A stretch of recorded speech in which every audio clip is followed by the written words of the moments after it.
Yeah, we find her, the beautiful girl we've been missing. We wanna have her kissing. We find her, now we in love. Say Gosso, the remix. DMB, Tuck Spice, remix.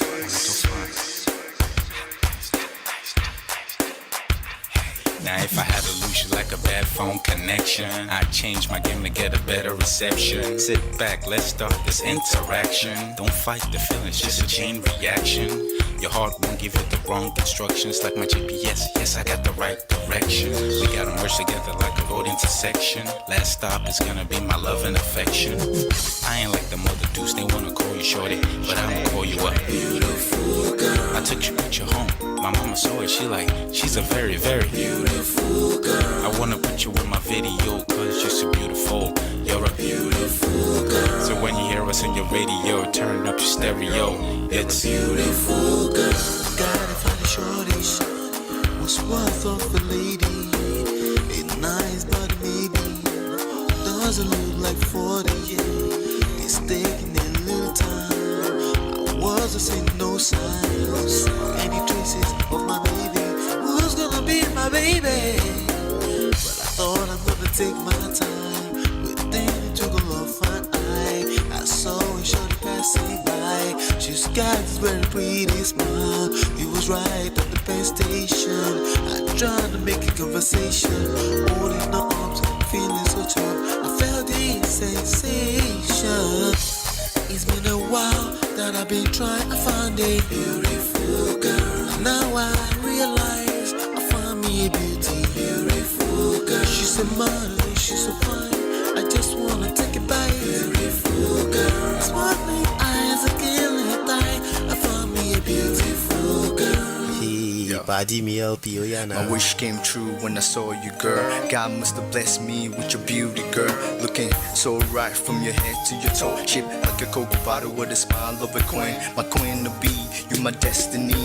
Got a body of a goddess with your beauty, I'm impressed. And I'm never in distress. Come on over and be mine.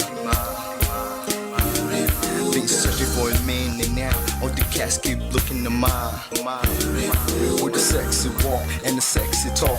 You must be from a planet called the sexy world. I know I ain't tripping, better yet I'm thinking put a ring on the finger, we look good together. Take your place in my heart with your beauty, I'ma say that I'll never turn away. Who would think I'm in love? Such the way she smiles at me just really makes me weak. The way she speaks to me just really make me go so weak.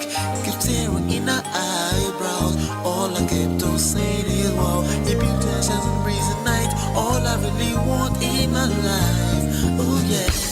It's been a while that I've been trying to find a beautiful girl. Fine brown eyes. I found me a beautiful girl. She's my model, she's so fine. I just wanna take it. Beautiful girl. Sparkling night, killing tight. I found me a beautiful girl. Yeah, beautiful girl. Beautiful girl, yeah. Beautiful girl. Damn. Money. You seen her? Hot Ice. Have you seen her? LP. Have you seen her? I'ma go over to Tux Bites. I know you've probably seen her. He has a lot of beautiful girls with him. Tux, it's DMB, baby. Look.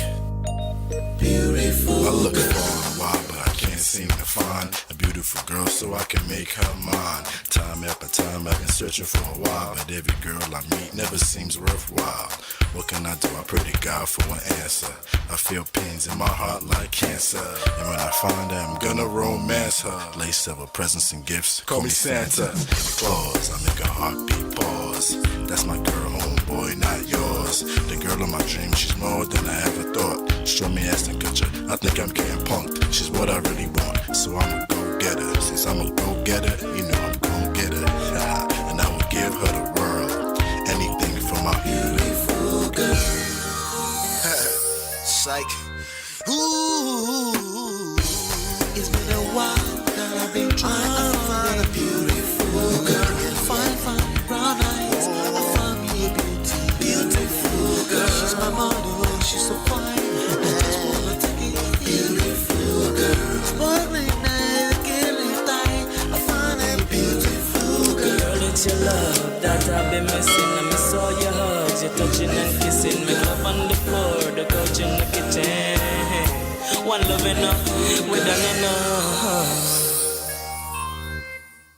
Man of prestige. Ha! Now this guy win.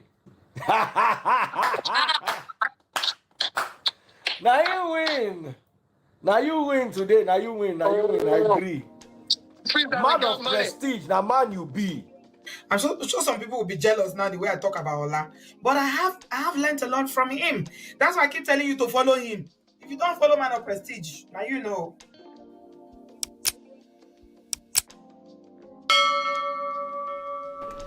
Ladies and gentlemen, welcome back. D-Love, what's going on? Good to see you.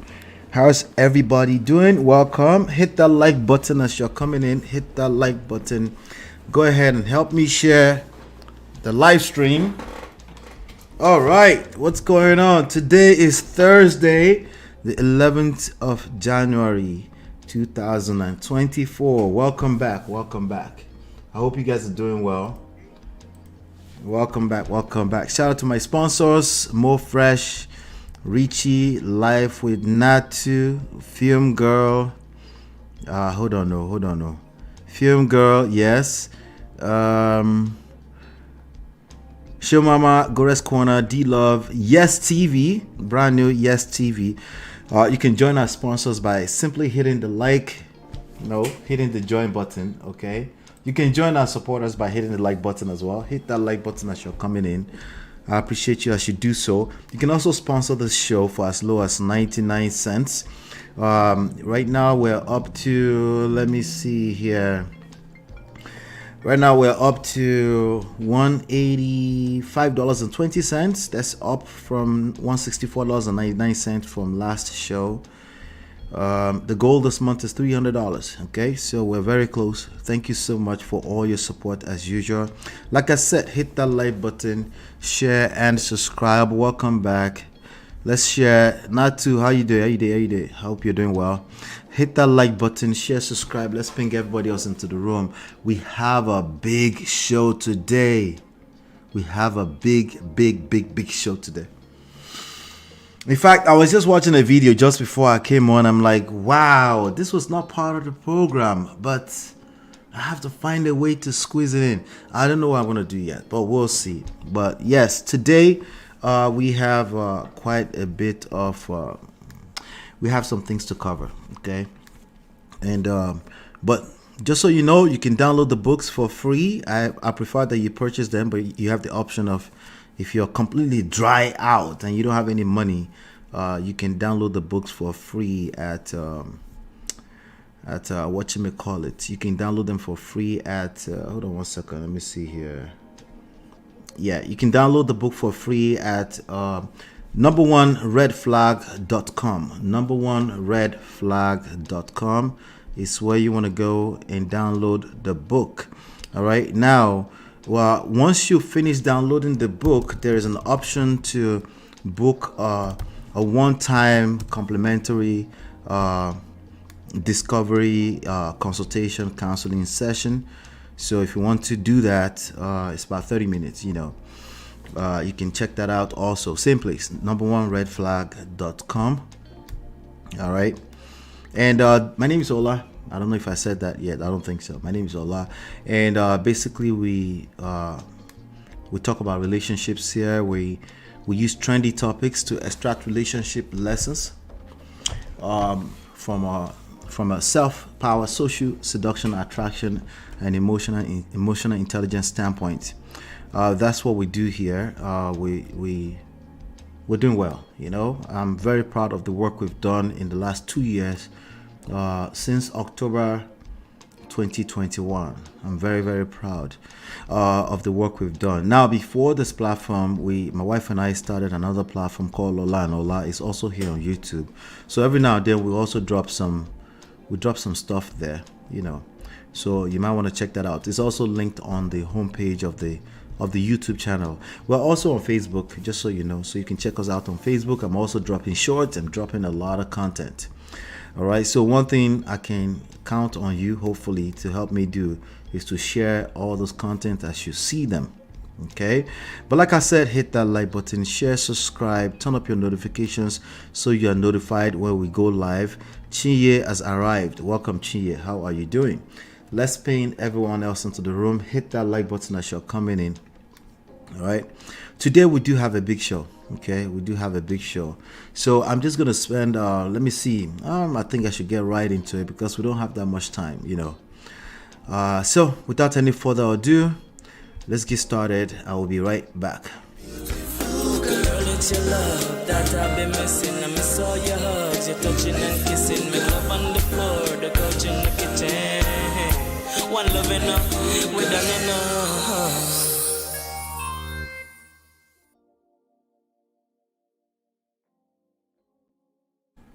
All right, so the first story I wanted to cover today is this Kevin Hart and Katt Williams stuff.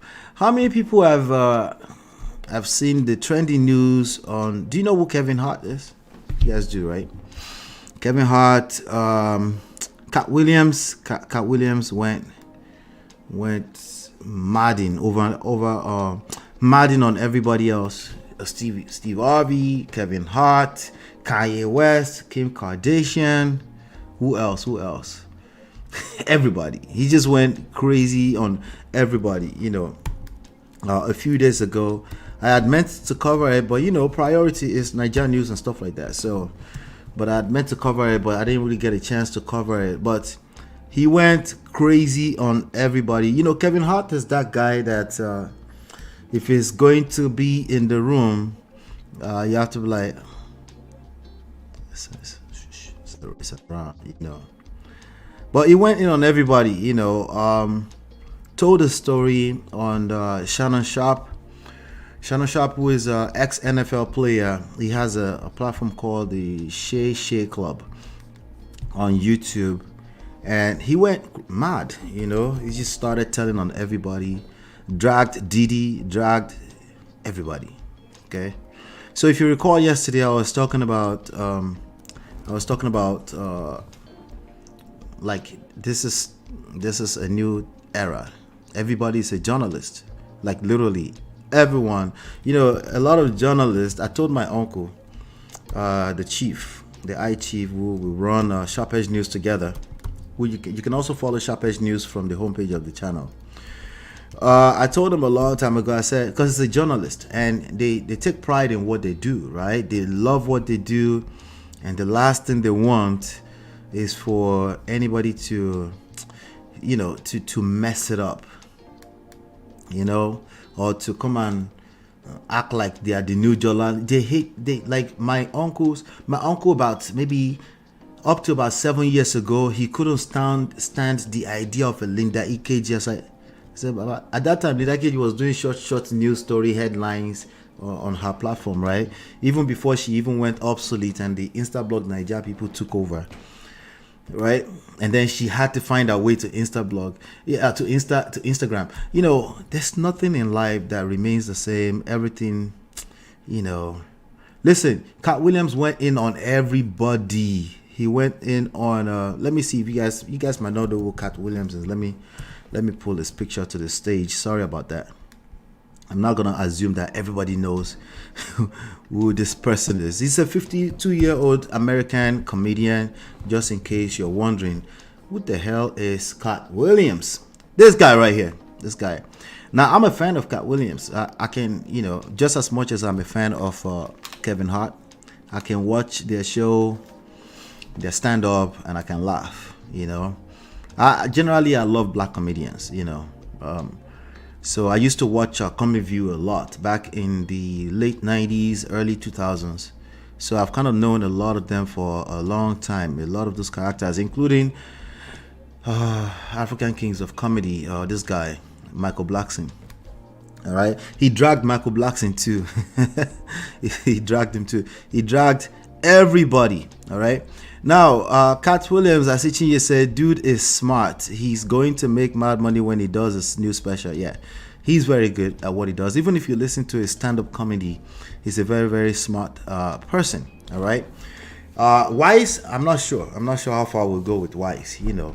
But smart, yes, I'll give that to him. This interview, he was blackballed for a while, you know. And this interview seemed like it was more of a comeback Like, let me get them back type of deal. That's what it looks like, you know. So anyway, he dragged Kevin Hart amongst many others, you know. And hold on one second, I'm trying to see if I can find there you go. I'm gonna do this. There you go. Let me just play a little bit of it and then we'll talk more. All right, let's see. Thing about Cube's payment, you shouldn't even talk to them anymore. Like, you don't go to Goodwill, you don't go to a Goodwill thrift store and go, look at all this cheap ass shit. Why don't you shut up? Why don't you shut up? You could have went to Hermes. Why you didn't go to Balenciaga? Why you didn't get a bowl to the Balmain? You want to have that conversation? Right. What you mean, the independent black dude who's filming it partly out of his fucking pocket? What you mean he didn't pay you enough? They weirdos. Weirdos that felt like they earned the opportunity because they were big. No, yeah. I understood. That ain't no $200 million movie. Well, I mean, how much did you expect you was gonna make? Well, I made enough to get them teeth fixed just like you did. Yeah. All right, so he's funny. If you watch it, the first few, he just started going in like right about right here. Oh my God. Sunday, did he wear a dress in it? You bet he did. It's in my contract. He went in on Tyler Perry. Right. Why would you put that in your contract, Kat? That's where he's a believable actor. Him and Tyler Perry can't play a man to save their life. Damn, that's a lot. Jesus. Anyway, he went in, you know. Let me see. She said that interview has like 18 million, like 24 to 48 hours. Do you want to guess how many millions right now?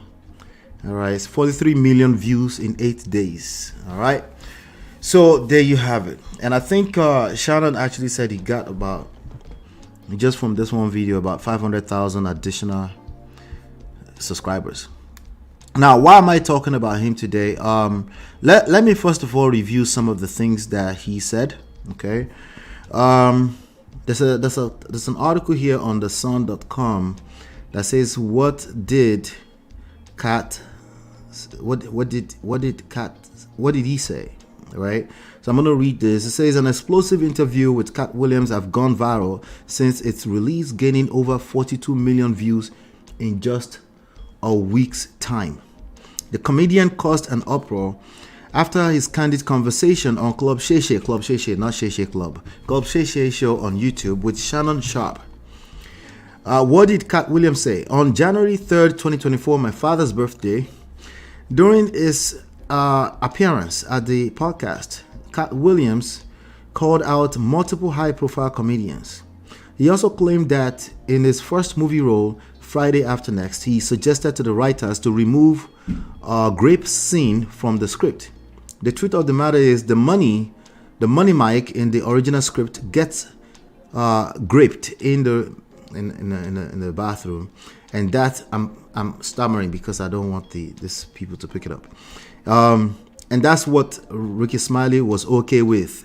So he was dragging Ricky Smiley when he said something about putting on the dress, along with Tyler Perry and Martin Lawrence. Everybody collect inside that thing.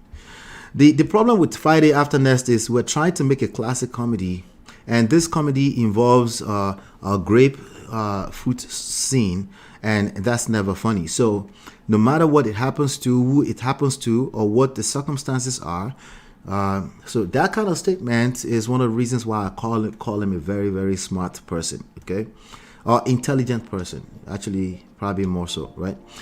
During the 3-hour interview, Williams took shots at a handful of celebs, including Stevie Harvey, Kevin Hart, Cedric the Entertainer, yes, and Ricky Smiley. The comedian blasted Steve Harvey, claiming that Harvey stole material from Mark Curry. Okay. He also slammed Harvey's career, saying he couldn't be a movie star. There are 30,000 new scripts in Hollywood every year. And I quote, not one of them asks for a country bumpkin black dude that can't talk good and looks like Mr. Potato Head, he said. Now, you're going to have to watch it yourself because I'm probably, Yeah, you need to hear him say it. Williams then went on to accuse Cedric Entertainer, with whom he had feud for decades, of stealing one of his best jokes for the Kings of Comedy tour in the 90s. The comedian claimed that Cedric watched Williams' best joke on Comic View in the audience and told him how much he loved it backstage. 2 years later, he's doing that as his last joke on Kings of Comedy, and he's doing it verbatim. He just changed my car into a spaceship, said Williams. The Emmy Award winner also accused Kevin Hart of being an industry plant.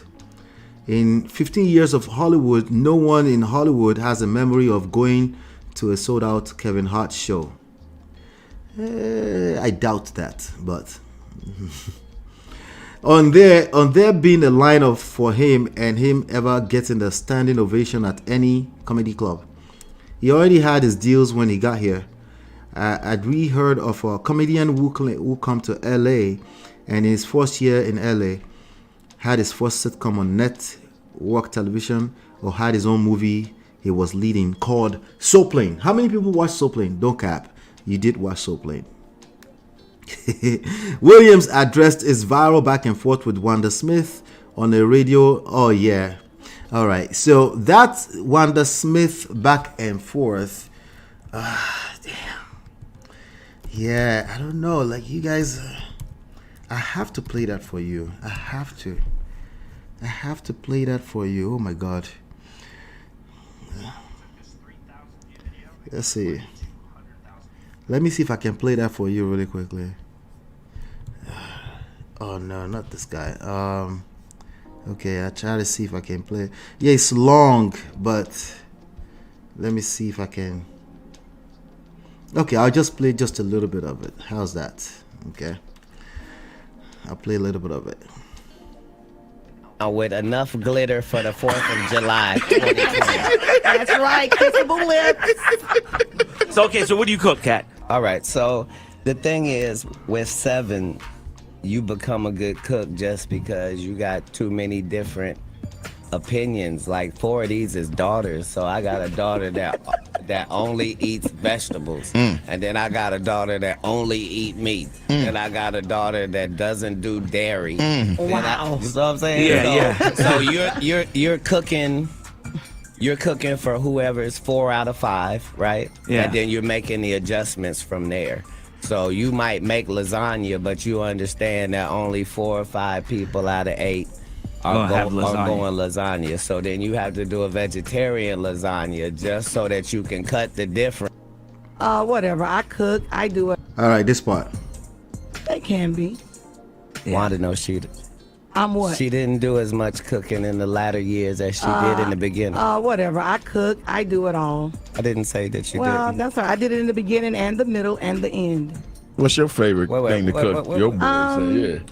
They like for me to. I do a really nice broccoli. They like my broccoli and they love my baked chicken. Hey, And they right now, love- look up your phone and see what it takes to make broccoli, and tell me does it say heat up water? Shut up. That's the only step in broccoli. Heat up water. Whatever. Have you ever heard of burned broccoli? Can you whatever, burn hater. broccoli? You Whatever, can't burn hater. it because it's made in a pot of You water. don't know nothing about. You know what her second meal they love from her? What I do with corn. Whatever. I like to dig it out that can and I put it in there. And then I get a can of water and I put it on there. You know, when somebody says they can cook and they say, I can cook egg, I can cook water. Basically, that's what it sounds like. Broccoli, Jesus Christ. And then I get some Zatarans. They don't expect that. I sprinkle I'm Zatarans on a my great corn. cook. Whatever. Yes, ma'am. You good at heating stuff up. You're good at telling us about what's going on in jail. Yes, ma'am. And getting out to tell you. But I'm going to tell you at an arena named Phil. That's when she effed up. She's trying to she's trying to throw little shots at him, but this is not the kind of person you want to throw shots at. it went completely left. I'm saying you gonna tell me at the Atlanta Comedy Theater. That's right, true. Tomorrow, be there. All right. Red Grant show. I know Red I'll Grant. be there. Don't miss it. Red Grant, Cat Williams, thank y'all for coming through, man. Yes. And thank you It's for not over. having me. Thank you for coming in. I see why It's not people over. come to Wanda's show. Yeah. Because Frank Ski puts it down. That's right. Get on out of here with your crazy ass. Uh-huh. Is he crazy? And help me get to the salon. All right, it's the people. It's not over yet. It's not over. It's not over. What's going on, cherished Olivia? It's not over. Station viewer 3. Your hair is. No, it's not. She went for his hair. Oh my God. That joint was. My hair is 19 inches long and I have no perm. You don't. Oops. Oh, that's not a perm. No, it is not. Nice lady. That's natural. Come run one of your gnarled Well, fingers. come here. Come here. While you on air, Well, come so on. they can hear you live. Come on. Let me come over here. No. That's not how that works. Oh, okay. Well, then stay over there. Don't worry, ain't nobody putting their hands through yours. That's right. They don't have to. I don't want them to. Get on out of here. You okay? You okay? Are you all right? Only one of our You all hands right? moving while we talk. Are you all right this morning? Are you okay this Red morning? Grant, Atlanta Comedy. Tell Wanda to And make take sure- off and them make- headphones and that make wig. sure- And make sure. That wig and that headphones and take come off together. them old ass clothes you got on. How about that? Yeah, they're old. Versace, yeah. It doesn't matter. It doesn't matter. It She says said, Versace. I want to apologize to the people at Versace Collection. This is your 2019 summer line that hasn't come out. But you had to open it up and show us it was Versace. I wanted to. No, I didn't have to open it up. These people are. are on radio. They can't see anything. Yeah, but you opened it up so we could see it. Yes, We see ma'am. it. Well, happy And happy whatever for you. store is for the Black Lane Bryant. That's right. That's right. Very proud. Okay, let's Very play some proud. music real quick if we can. We going to a break real It's quick? not over. Right, It's we not. go to a break. It's not over yet. It's not over. Let's see. Shout outs to Forever 21 Yeah. Necklace Collection. That's right. Shout out. They don't to remember me you. for wilding out, right? I'm not the right one to Jones on. Get this inmate out of here. If you can't get your blood pressure down, you can't call me that. Whatever, little mama. If you can't get your blood pressure down, you can't calm me down. Jesus. Anyway, it wasn't over, but I'm gonna leave it at that. Anyway, that video was 5 years ago. So Kevin Hart replied. He had a response of some sort. So let me see if I can play that really quickly. Hold on 1 second. Kevin Hart had something to say, but I love his response because, again, today is going to be about the theme. You'll probably notice how to respond to, people will say a lot about you. If you're doing anything great in life, people will say things about you. And it's your responsibility to know how to respond. Okay? That's your responsibility. Anyway, I'm gonna play this. Hold on 1 second. Let's see. Another time. Yeah, and I've interviewed Kevin Hart multiple times over the years. I've been very aware of his grind and his work ethic as a comedian, but also as an actor. Questioning his, the way I received his comments was it was questioning Kevin Hart's work. Prize here in March, but I just wanted to get your perspective on that. I feel like you always respond positively to negative situations, and I wonder your perspective on that and kind of, I know your grind. I've been interviewing for years, Kevin. I know you work really hard, but what's your perspective on that and your response to that situation? I said it, and this sums it up well. Like you don't entertain the circus, you watch it. Right? And when a lion comes out and rides the bike, you don't think about it too hard. You just go, okay, that's crazy. The lion's riding the bike. And then you go home and enjoy the rest of your day. When a lion comes out and ride a bike, this is his response to Cat Williams. You don't think of it like, that's crazy. I'm just going to go back home and... I don't feed into the stuff at all. At the end of the day, it's all entertainment to a certain degree. So you just hope that people can be smart enough and have a tremendous amount of logic to just go and possibly do research or fact check. We don't care. We don't care. It was funny, but your answers are okay too. If they do, then great. If they don't, then kudos to that as well. I just don't have the time for it. There's too much going on. So to your point, while marketing and promoting a movie, I think the biggest priority for me is getting my fan base to understand how excited I am about the work that I put into this, because that's where my... This is how you spin a question. Emekaike, this is a good time to learn something new. This is how you spin a question. Now, I think Steve Harvey a couple of hours ago also said something. I think he said you don't have to address your haters. That's true. That's true, you know. Now, there's a lot of factual things, not factual, but a lot of things that were probably true, you know, in what Katt Williams was saying. But a lot of it seemed like it came from a place of a person that's just angry that they got blackballed by a group of people. You know, the Steve Harvey steal jokes, I bet you he probably stole jokes. You know, but that's not going to be the first time people steal jokes either. And get this right about life.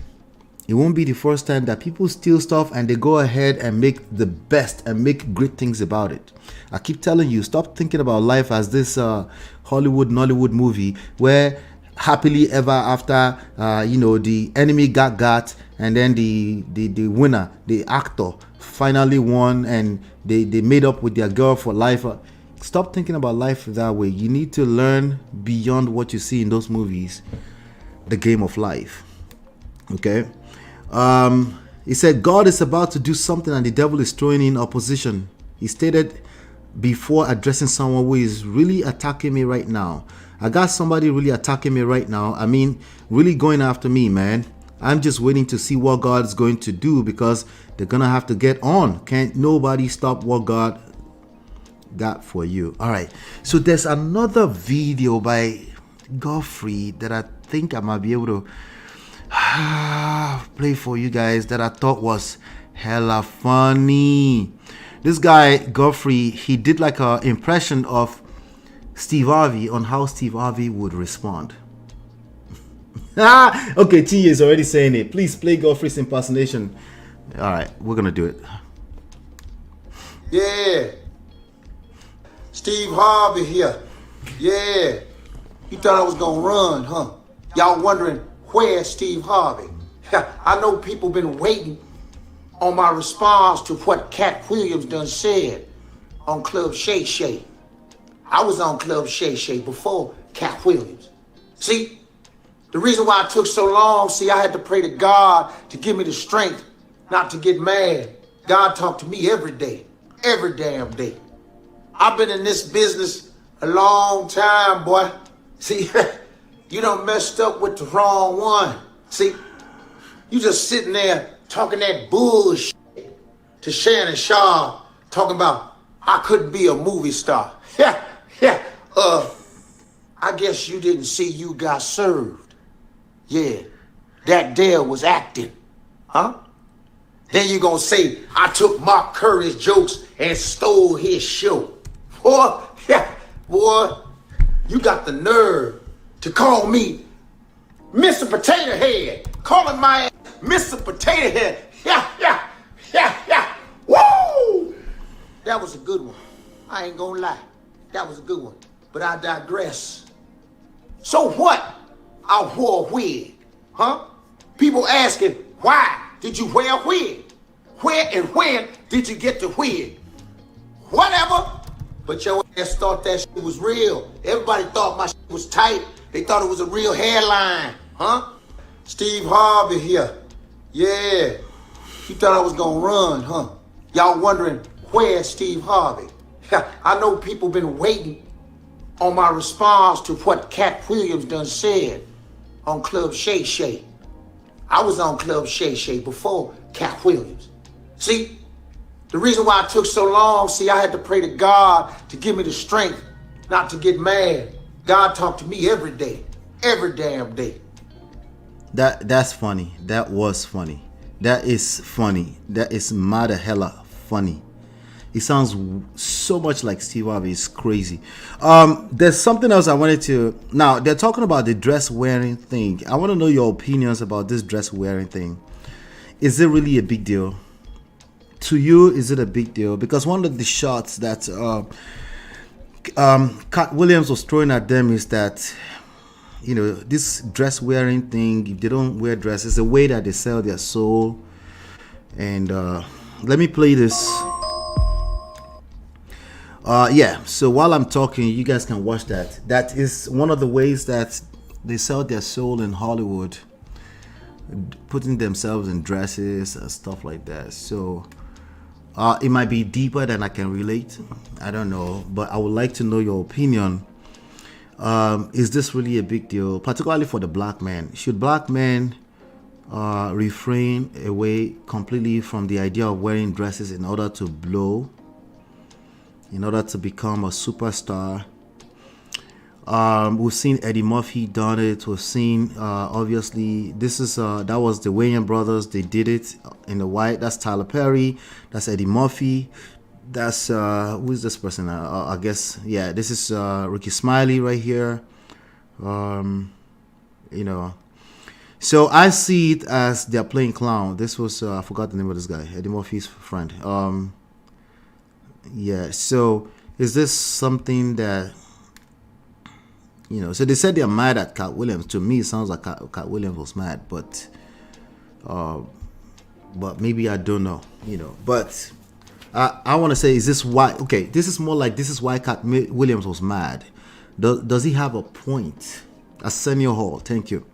Does he have a point? Does he have a valid reason to be mad? Okay. And then maybe you can educate me. I do know that masculinity is a thing that is being questioned for or against, particularly among the black men across the board. We also know that in Nollywood, there's a lot of people. There's way too many people playing the clown. Okay, we had the greats like the Baba Suways, the Baba Salas. They played a lot of clownish stuff as entertainment for the rest of us. How influential were those things with regards to the decline of society today? You know, Abi, it's not that deep. What's your take on this? But let me come to the chat really quickly before we end this segment. Okay, we're talking about Katt Williams. Okay, he was funny at the same time, very serious, very as a matter of fact, made a lot of valid points, you know. So again, that video went viral over the last 8 days, about 42 million views now, you know. Godfrey the Omo Nigeria, Godfrey is a Niger boy. Stevie Avieri. Oh no, too much. Let me see. Shout out to Brother Patrick, good to see you, sir. I see you there, sir. All right. Godfrey is talented. Godfrey is and he's been doing it for a long time too, like as far back as Comic View too, I think. I don't think it's a big deal as they're playing a character. Yeah, you know. So I know like a lot of our African American brothers will probably come in, and sisters, and they might shed a little bit more light on it. Maybe it's something that we can't relate with too much, but I know that in Nollywood, we had a lot of clownish characters as well. And entertainment, at what point do we cross the line in entertainment where the influence we're having is negative in nature, right? I think it's a part of their humiliation ritual or some sort of feminine energy transfer. That's where I'm getting at D-Love. That's where I'm getting at. I think that's the point that a lot of them are trying to make. I think that's the point that Katt Williams is trying to make too. In fact, there was this kid, let me see if I can find it. This section is taking longer than I thought. There's this kid who his name is Brandon T. Jackson, who also collect Woto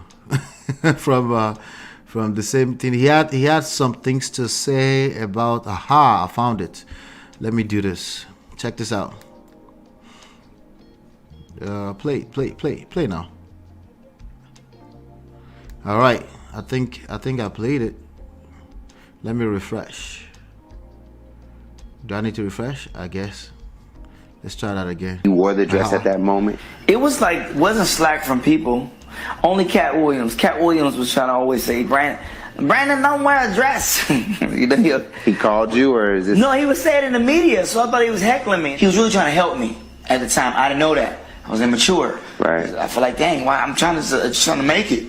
why you bashing me? And then he was trying to warn me, you know, don't get in the dress. So the Awakened brand, and you couldn't pay him $1 trillion to get in the dress. How did they present that? Well, you knew right away you had to get in the dress. I did the scene on Lottery Ticket.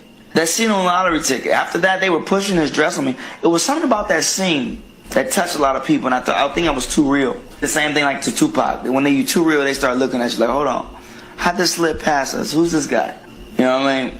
And then it's like, you know what? Yeah, he might be a kid. Just put him in the dress. What do you think the dress is about? Is it to tone us down, to tone that realness down? I think the dress, personally, is a thing that is not in our culture to do. And I think everybody will want to put their culture on us. No, not to hate your culture or your God. If your God say you can put on a dress and your culture is normal for you, that you have the right as a human to choose that. But me, for my God and my culture, my ancient culture, we didn't do stuff like that. So I was cursed by it. I believe it was a curse that went with that personally, because nothing went right since then. That's truthful. No one can tell me, hey man, you thinking too much, man. You sit down, man. Everything went wrong. Just like everything went right. Everything went wrong when I put on that dress. I'm telling you, I lived it. Yeah. Is there any like even with Martin, things went wrong when he did it too, because Martin is very anointed. Martin is a very strong man. And Dave Chappelle said that too. He says things about that too. And something, if you look at Martin's Arsenio Hall interviews, you look at him now, something's changed. Not a shot, but something's changed. No, he definitely had like a lot of fire behind a lot of energy. He's got similar to me. He's gotten older, but I don't think he's gotten that old. Eddie Murphy's old. He still has the fire to him too. I don't think it's an age thing. Yeah. I mean, my dad has a fire. He's almost. You think maybe it was more the business that kind of it took so much out of him? Honestly, I think it's a spiritual thing, but everyone has their own journey. I can't say what it is. I don't know. I think for me, I can only speak for my journey. Once I put the dress on and I had that fire was put out. Yeah. And I only did it one time. So imagine doing it 3 times, 4 times.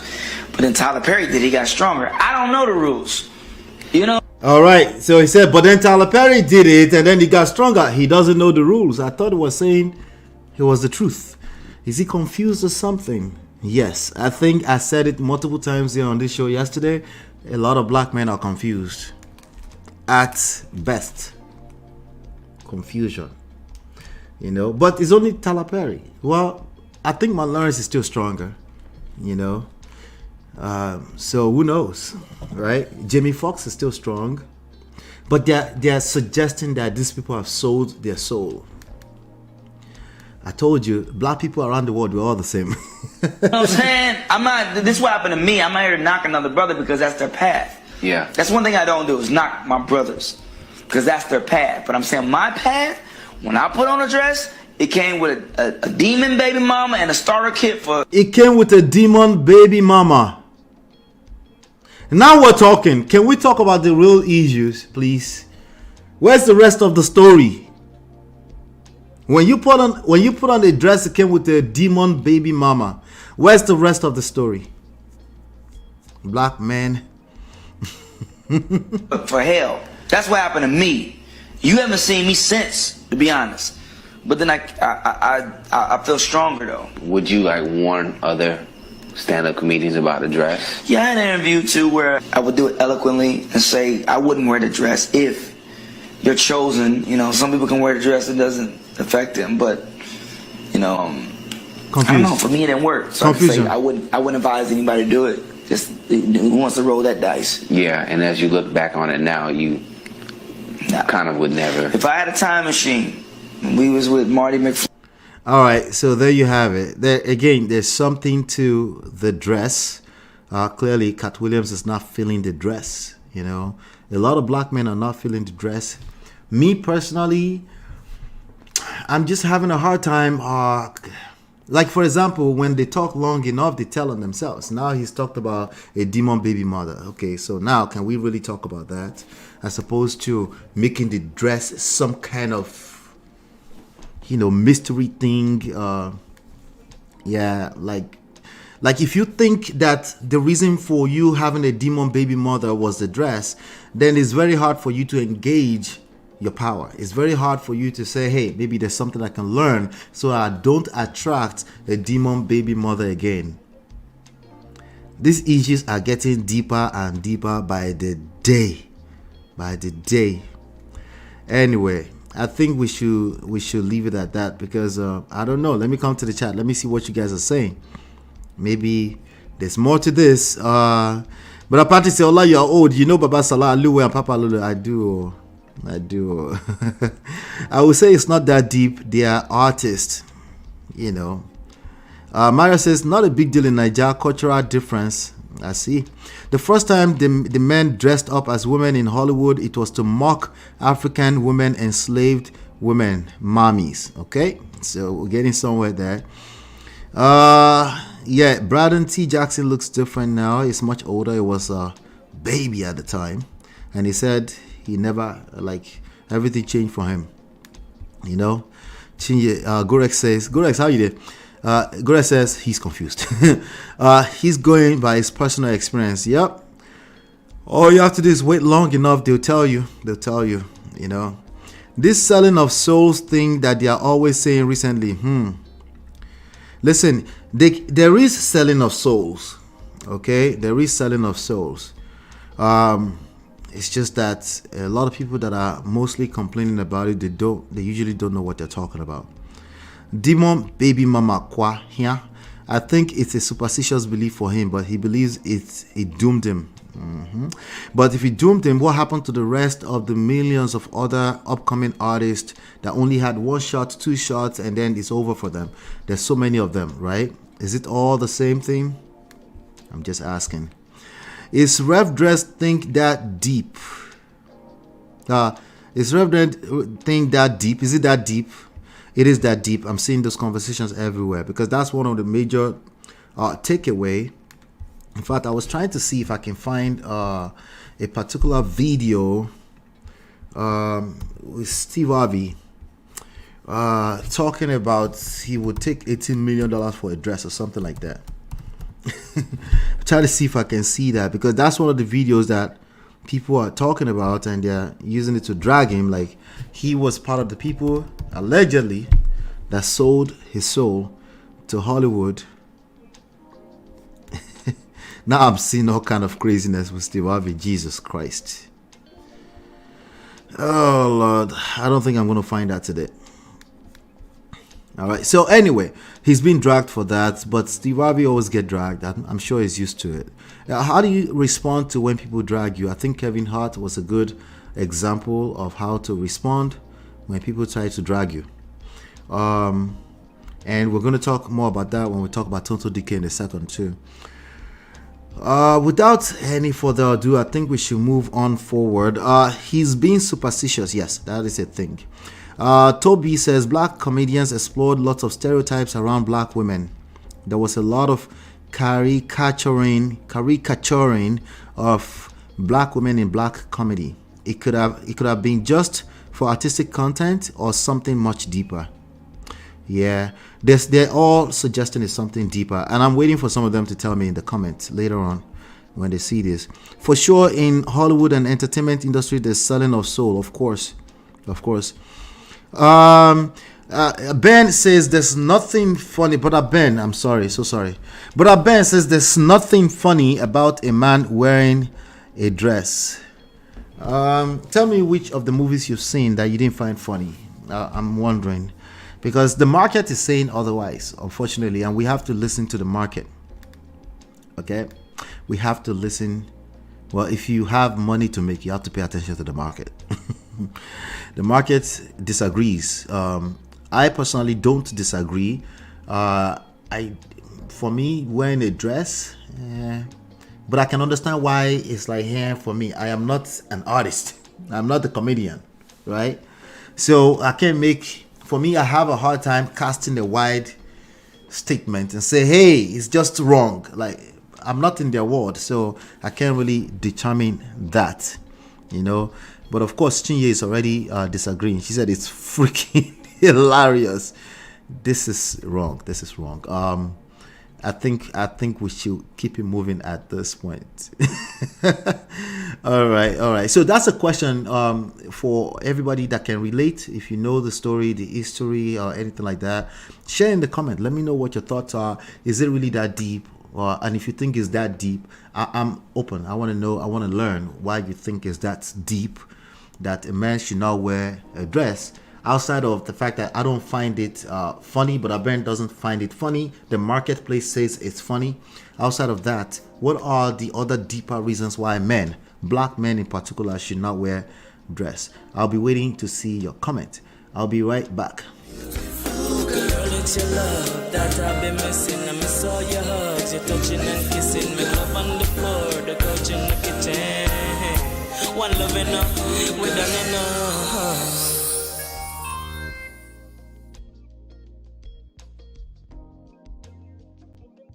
About CUPPY DJ $10. She had something to say, and I wanted to see your opinions about it. She had something to say about being a single woman in her 30s. She said, being a single, the headline here on Channels TV says, being a single woman in her 30s is terrible. Being a single childless woman in her 30s is terrible. All I ever do is exactly what I want all the time. Okay, so you would think like, okay, why is that terrible, right? Florence Otedola, also known as DJ CUPPY, a disc jockey, Nigerian disc jockey, described being a single childless woman in her 30s as terrible. DJ CUPPY stated this in a tweet on her X account on Wednesday. In the post, she talked about doing whatever she wanted all the time, saying being a single childless woman in her 30s is terrible. All I ever do is exactly what I want all the time. In December 2022, the DJ confirmed her relationship with Ryan Taylor. Yes, you remember that? We covered that here at the time too. A UK boxer. What did I say at the time? I probably said that boy, like, the last. I probably said that. Stop predicting bad stuff. Anyway, after a viral video hinted at a marriage proposal, she revealed that after 25 days of knowing each other, they got engaged. However, in July 2023, the pair sparked rumors that they were no longer together after they unfollowed each other on Instagram.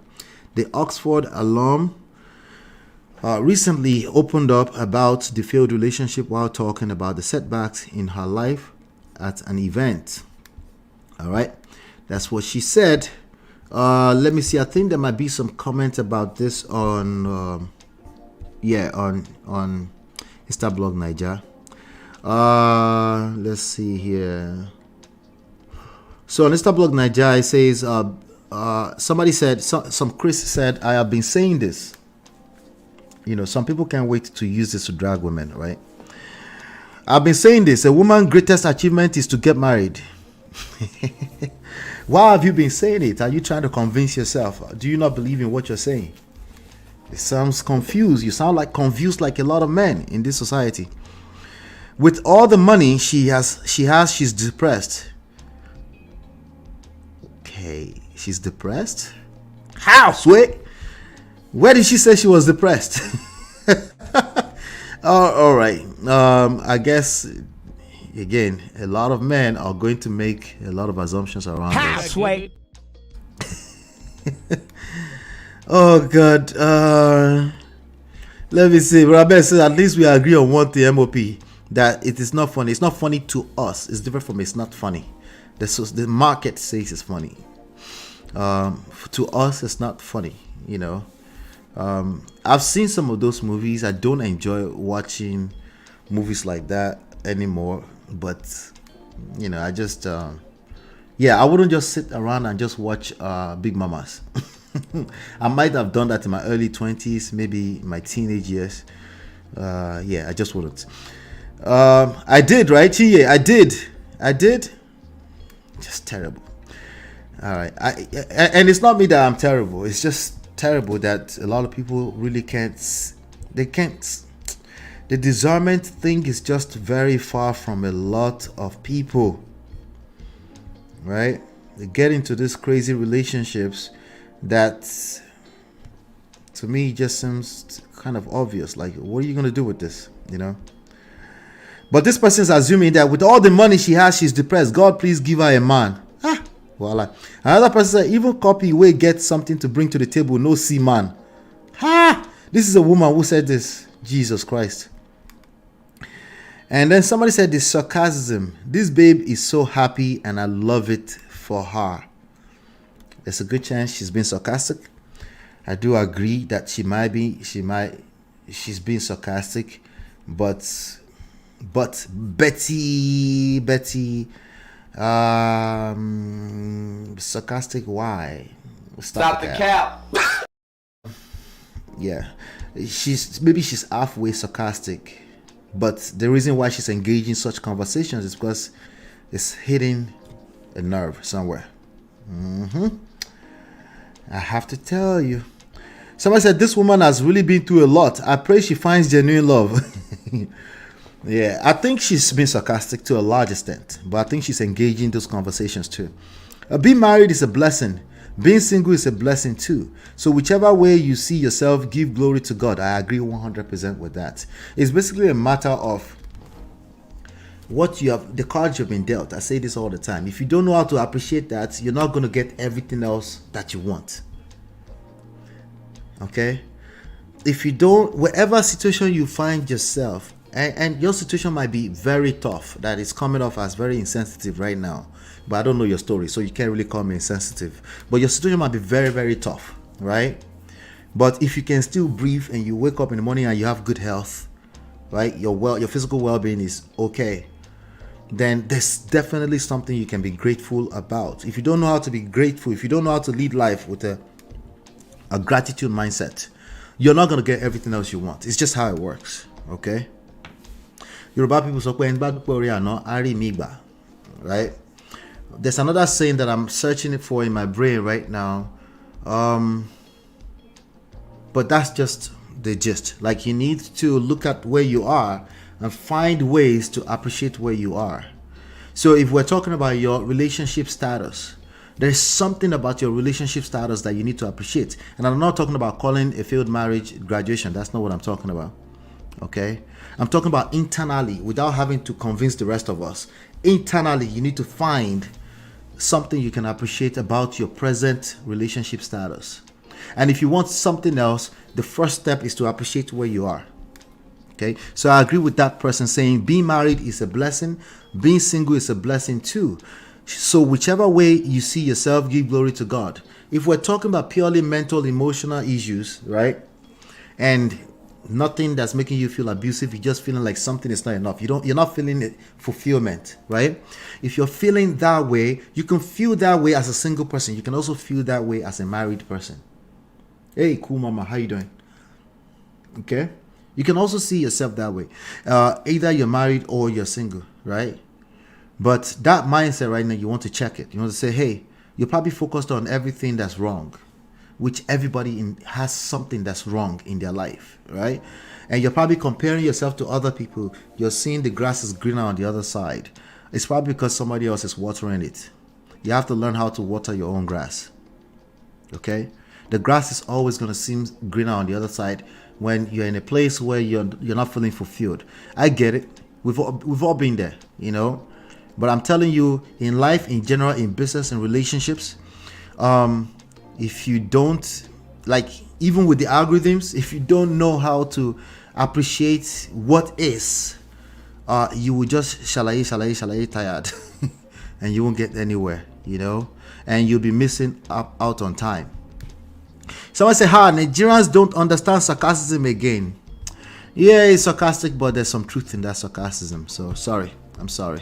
God, please grant her heart desires and fulfill her marital desire. Okay. I think ultimately DJ CUPPY is a troll. Okay. But there's some lessons in this. Somebody said, I love her. The fact that some of y'all are so slow and don't recognize the sarcasm, love her. All right. I'm seeing more of people calling it sarcasm and they don't see anything else they can learn it. Right. Being single is actually very terrible. Wait till you get to 40s and 50s, and there's a woman that said that.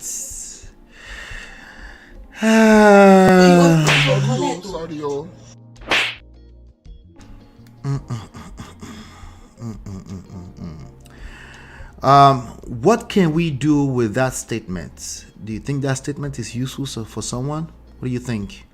Is that a really useful statement for someone? Right? Being single is actually terrible. So some people might be saying that to themselves because they feel that way, especially Nigerian girls. Some of them will say things like that. Let me see here. Somebody said, I really wish she could stop saying things like this. It's annoying as F. Somebody said, guys, please marry this babe for us already. We're tired of our constant complaints. Another person says, man scarce, true. If a whole billionaire daughter fits day single, who am I to complain? There's a lot of theories around that. We're not going to get into that today, you know. But again, if she's joking, good for her. You know, I take the joke, I receive it. If she's serious, I think the jokes in general, if you look at comedians, they land because there's truth in them. Okay? Any comedians that's cracking jokes that's just all about Baba Sway, they are the worst ever. Okay? Rest in peace to Baba Sway. Comedians, the best of comedians in the world, they're talking about real things that are happening, and the reason why you're able to connect with those jokes is because there's a lot of truth in them. Potentially all 100% truth. Okay? So if this is such a sarcasm and you can relate with it and so funny, kiki kaka, is because it's true for somebody, maybe not for her. Okay? So we can't let it slide. No, it is not terrible to be single and childless at 30. No, it is not. And if you have that mindset, you're not going to create what you're looking for with that mindset. Everybody's going to run away from you with that mindset because they can smell it. They can feel it. They can feel your low self-esteem. And there's nothing ever that is sexier than confidence. All right? So that mindset needs to be checked. Real or not. Okay? But again, it's real because it's landing as a joke on somebody's nerves. Okay? There's a bunch of men thinking she's talking about herself, so they see opportunity to drag her. But a lot of people are using it to shame people, and it's an effective shaming tactic because some people actually feel that way about themselves. And there's nothing positive that will come from feeling that way about yourself. That's all I'm saying. Okay? So, joke or not is something we have to take seriously. But Ben says she's crying and they call it sarcasm. Wala wala. Young, beautiful, rich, fathered by a billionaire dad and no man. Yet people think she's playing. That's how they thought Yul Edochie was playing last year. These things are real. The reason why they connect and they are entertaining is because they are real at the same time. And they can still be funny. It all depends on the cards that you're dealt with. You can be married and come out of that marriage and thankful for being alive. You wouldn't say being single in that circumstance is terrible. Exactly. So, however, if you've been longing for marriage for a long time, you will see being single to be terrible. Yes, and which is, again, a mindset, which is probably something that's perpetuating your status, even though you don't want that status. Right? You need to feel a certain sense of confidence and trust in God that He got you, whatever the situation might be, without using that to disconnect yourself from learning what you need to learn, because some people use that as an excuse to not learn anything too, you know. Some of the singles are enjoying, usually we don't hear from them. The loud ones are capping. The ones that are enjoying being single, usually we don't hear from them, unless they are Fela Anikula Bokuti. I don't know why I said that, but you know, there are obviously exceptions to every rule, you know. But this thing right now went viral. The reason why I'm covering this is because it's trendy. Why is it trendy? Just because it's a joke? No, because there's a lot of truth in it. How many comedians are out there? Why was Cat Williams trending? Because there's truth in what he was saying. Right? What's going on, Gracious Greatness? How you doing, bro? Good to see you. All right, so yeah, I do. You know, you think she's being sarcastic? Good. You think she's not being sarcastic? Good. I'm just going to take the statement on the surface. If you really feel that way about your singleness at 30, you're probably going to perpetuate the singleness at 30. Either you feel that way directly or indirectly. Either you admit it or you don't admit it, because you can't tell yourself, you can't lie to the person in the mirror. Either way, if this is a real mindset, I'm talking about the mindset, not what you say out loud. If this is a mindset and you don't like it, you actually feel it's terrible, right? You're going to be seeing that for a long time, because that mindset is not going to attract what you want. Where you need to be is to be grateful about where you are. Understand that God wants you to be in that position so you can learn something. And if you want something else, you're going to have to learn the skills to attract that. The first step is to, to work on your self-esteem. Okay. It's crazy. It's crazy that anybody will feel that way, but I know a lot of people feel that way. How relationship status is always a major topic could just be a case of feeding the beast, since that's what people talk about. However, we all desire something regardless of how much we already have. Yeah, especially things we don't have. We desire precisely what we don't have, or what we feel we can't have, right?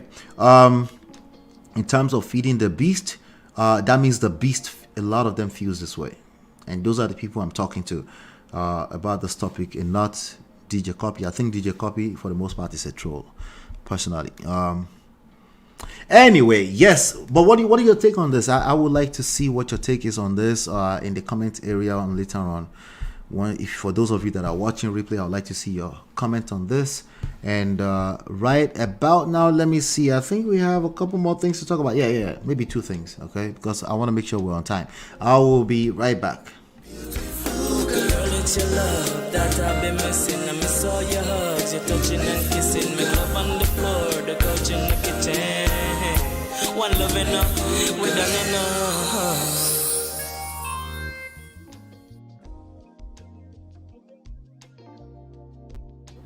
All right, welcome back. Let's talk about Nigerian police. Nigerian police, our favorites. Let's talk about that. All right, so I don't know if you've seen. Can anybody type in the theme of the year? According to Nigerians, it's been trendy for a few days. The theme of the year. What is the theme of the year? And I think Judy Austin also reiterated the theme of the year. Anybody know what that is? Post it for me, I beg. Make I see, so I can post it on the screen. Anybody type that for me? What's the theme of the year? Anybody want to type that for me? Aha! No grief for nobody. Thank you, D-Love. No grief for nobody. So the police has Nigerian police force is trying to ban no grief. I'm like, what is wrong with these people? What is wrong with these people? According to Premium Times, Nigeria, so no grief for anybody. Police warns Nigerians against using viral 2024 slang. The phrase "no grief for anybody" essentially encourages individuals to reject any form of nonsense or resist being bullied by others. Indeed, Nigerians commenced 2024 with remarkable vigor, and the entire country unanimously decided to pick a theme for the year. No grief for anybody. is the first time Nigerians would unanimously adopt a catchphrase for the year. I think that the Freeze created one that time that I said he go rugged for this year or something like that, right? No grief for anybody.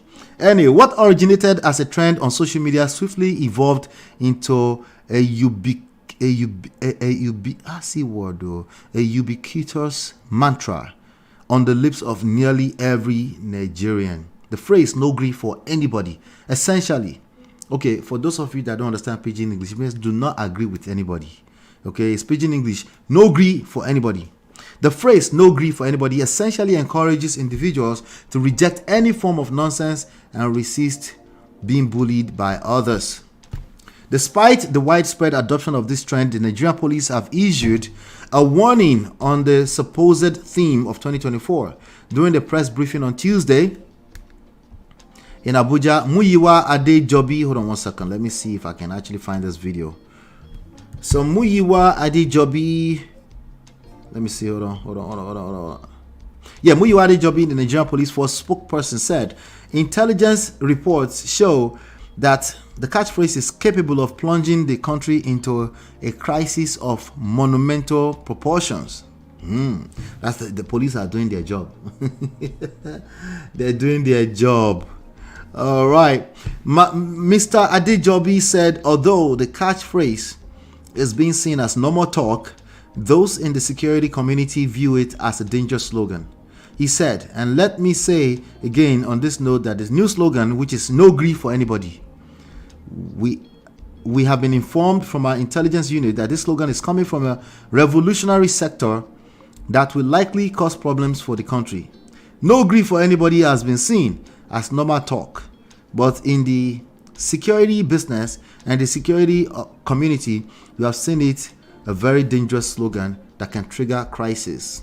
Like Sorosoke in 2020, following the break of the deadly pandemic, COVID-19 forced the entire world into lockdown. Shortly after the, hold on one second, let me see something. Let's see.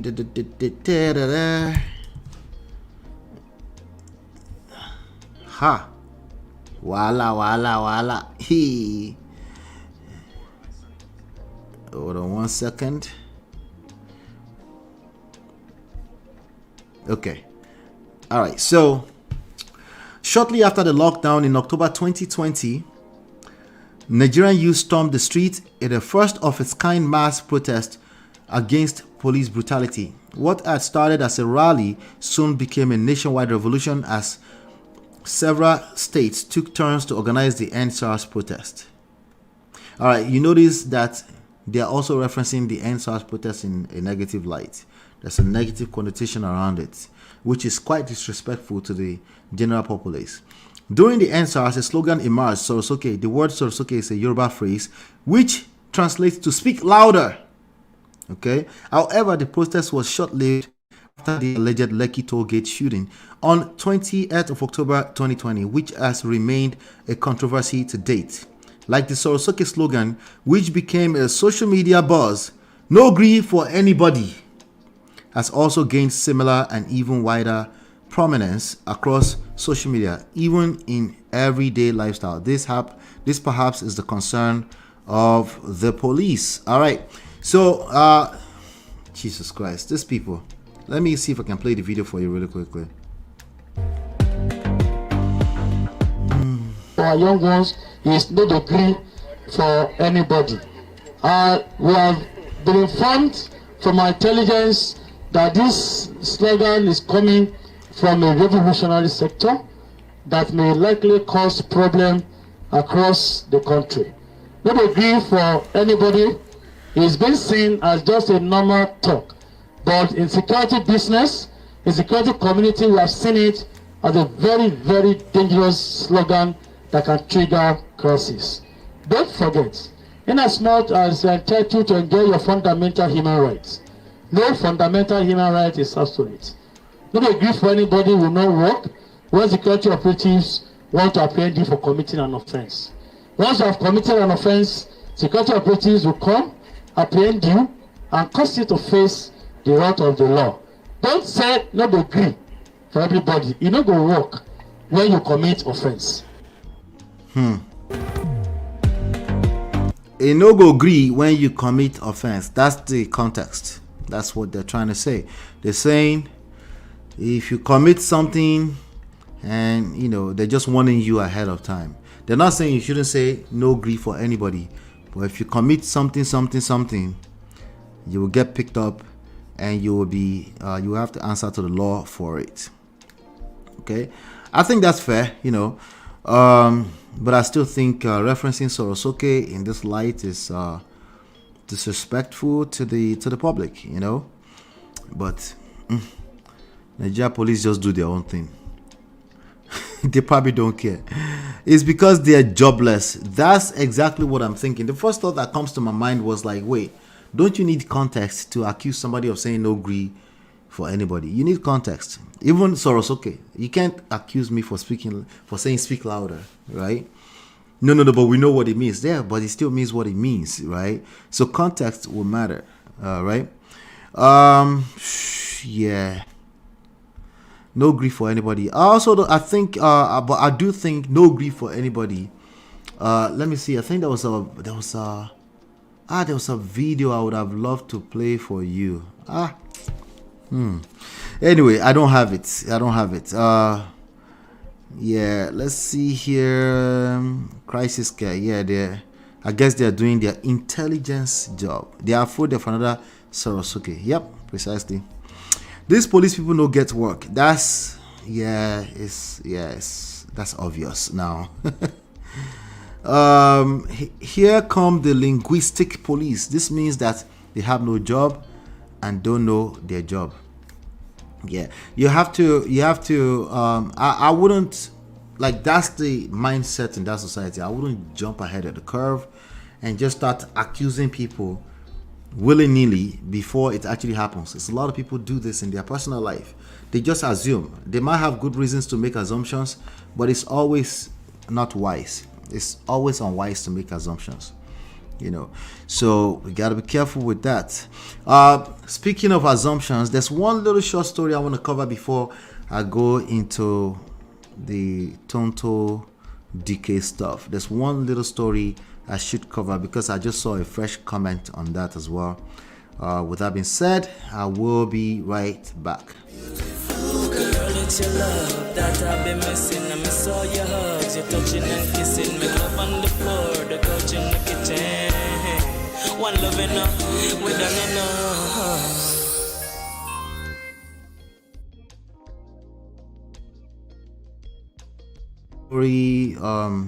A response to one of our comments. Quickly, we're going to cover a quick response to one of our comments on the video we did yesterday around Mohbad, right? You guys know who Mohbad is. Mohbad is was an artist, upcoming artist in Nigeria up to September before his untimely death. He had a history of bullies and stuff like that. Probably some of the reasons why everybody is saying no grief for anybody too, right? So some of the people that have been talking about it will continue that conversation also in the segment with Tonto Dikeh and them. But let me show you this, okay? All right, so yeah, that's Mohbad right there. But there's a comment that came up earlier on. I'm going to read that comment on the video. So yesterday we did a video about the father, and I asked people, when I ask you this question, I mean it. When I ask you these questions, I say, hey, do you think he has a right? Do you think he doesn't have a right? I mean these questions, and I would like you to engage some of those questions because I learned from your answers, and then, you know, I also can continue to share my thoughts around what those answers are, you know. I do want to have some of these conversations because I believe some of the mindset is one of the reasons why people struggle in relationships. Okay, you have to think about it. In many ways, we are first generational in so many ways. Like, for example, practicing this whole monogamy thing, you are either first or second generation. Your forefathers did polygamy, sorry. So it's a lot that we're still trying to figure out, and it's a lot of conditioning that goes into what we're practicing, right? So when people push against it and they're pushing against it strictly from a place of right and wrong, I just laugh. I say, it's deeper than that, you know. But anyway, shout out to Eliza. Eliza left a comment on the video from yesterday. The title of the video, if you want to watch it later on, is called Late Mohbad's Father Reviews DNA Autopsy Test Challenges. All right. So the person said he has the right to request for the DNA. I want to know your opinion on this. Give me your answers. But he's saying, I don't know if it's he or she, he has the right to request for the DNA as the patriarchy of the Aloba family. And his son has told him some things about infidelity. Did we see that in the news anywhere? Did Mohbad suggest anything that looks like infidelity to his father? Outside of what the father said, did we see that anywhere? I'm just wondering. Anyway, under this customary marriage that they did, the patriarchy of the family has the utmost say, especially for them to be able to transfer Mohbad's properties to his son. Now, I've also noticed that a lot of people that just want to hide behind bad behavior, they continue to reference customary marriage, okay? For everything, you know. But customary marriage, if anything, will complicate your life more. It's not going to make it easier. That's the reality. I'm not saying it's right or wrong. I'm saying if you continue to yield your mindsets, your opinions about everything, continue to yield in the direction of customary marriage, you will complicate your life more. Just go and ask people that have had the experience. You can ask Emeka Ike, when they were doing divorce, their divorce was a little bit more complicated because they did customary marriage. Customary marriage does not make things easier. It makes it opposite of that. Okay, so that's something to pay attention to. So what that means is that you shouldn't just aspire to just be prepared to apply a lot more emotional intelligence when you're dealing with stuff that is being administered under the customary marriage law. You need a lot more because you're literally living in a different era. So to be continue to yield back to that, your life will be a lot more complicated. So you should prepare to apply a lot more emotional intelligence, not prepare to use coconut head to say, bah, we no go grief for anybody. You just complicate your life more. That's all I'm saying. Okay. He or she continues, there was a paternity infidelity issue on ground before the guy passed that he told his father. Okay, so if you know, I'm not really following like that. So if you're following it, please let me know. That was the reason for the fight in the car from Ikorodu to Lekki when Mohbad threatened to throw the baby and his mother out of the car, which gave his friends in the car a glimpse into it. All right. So was that something that came up at some point? Did I miss that? Please enlighten me. I beg. All right. So if they did civil wedding, then he has no right. But under customary wedding, the family has the right. Okay, he's making a good point. Let's continue. The placenta issue was even raised by Wumi at the coroner inquest, which raised Baba's antenna, not VDM, because I suggested in the video that I think VERYDARKMAN was the one who started the whole request for DNA thing, and then it went viral, right? So he's saying it wasn't VERYDARKMAN. Okay, so he buried Imole fast because the police didn't release statements to put him in the morgue.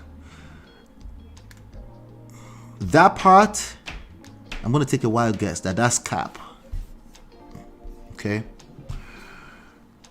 Let me repeat that. He buried Imole fast because the police didn't release statements to put him in the morgue. And of course, the hospital didn't take the body for no police report. So he was forced to bury him. That doesn't add up. If this was in my village in Ondo State, maybe I would take that in. But in Lagos, no, I'm sorry. Stop the cap. It's not making sense. That part is not making sense. But let me continue. All right, so So he was forced to bury him. It's officially on BBC interview. The wife didn't tell his father-in-law. The wife didn't tell his father-in-law that the hospital has given her death certificate so as to avoid the rushed burial. And it was during police briefing that everybody heard, including the Baba. I followed the story closely. I know y'all will come for me. This is what I mean by assumption. I know y'all will come for me for having the contract. What's y'all? What's y'all? Y'all is disrespectful. It's usually used when you have a hidden agenda, when you're making your point. But I'm going to give it a pass until I read the chat. Maybe some other people might agree with you. Because you were making some good points until you say, y'all will come for me. If your point is valid, why are you worried about that? You know. Y'all will come for me for having a contrary opinion, but it's fine. That's suggesting that we don't welcome all opinions here. I take an offense to that. Okay, so the floor is always open here. I always talk to everybody. Okay, you might call that small though. But you have to be open to opinion. I collect too anyway. I just collect woto from you for no reason. What do you mean your way? Right? Everybody collect now, so it's okay. But this is an assumption, and it reflects, it tampers with the credibility of everything you're saying, as a matter of fact. I know y'all will come for me for having a contrary opinion, but it's fine because that's life, and I won't reply any fracas response. Peace out. All right. Shout out to Eliza. But I just want to know. I want us to dissect that to see if there's any. I think some of the points he made were valid. You know, he just replied this literally 16 minutes ago, as I was in the middle of the show. Okay. He said, "Man of prestige, sir, I know what I am saying because it's being turned to an online battle. It's now team this one, team that one. I don't have time for that fracas." Again, you should be able to make your submission without saying all of that. Yes, I do police how people talk because I teach social intelligence here. Okay. I try not to cry anytime I hear MOHBAD'S Immortalization album, especially Weekend. So is it personal? Now you're telling on yourself. Okay. It's like he wrote his autobiography starting from Malian house to pregnancy to buy. If only one listened to the lyrics simultaneously with the graphics. Now, my wife is now a big fan of MOHBAD, and she continues to say the same things. Okay, which is that it's like a autobiography, right? He's saying a lot of things in his song, which is sometimes that's what makes great artists too. They're telling real stories, right? I am interested in him getting justice because he worked hard, but mysteriously didn't leave to enjoy it. So that's why I said, no, come for me, oh. No grief for anybody. But definitely not for you because I came to your platform to listen to you. I appreciate you, Eliza. Watch MOHBAD'S Weekend album before you do the next show. Thank you. All right. You guys will continue to educate me on this issue. I will always have limited information. That's just the reality. Okay, I will always have limited information, and I'm fine with that. Okay, I'm perfectly fine with that. It's you that you also need to be fine with that. You need to be okay with everyone will have limited information.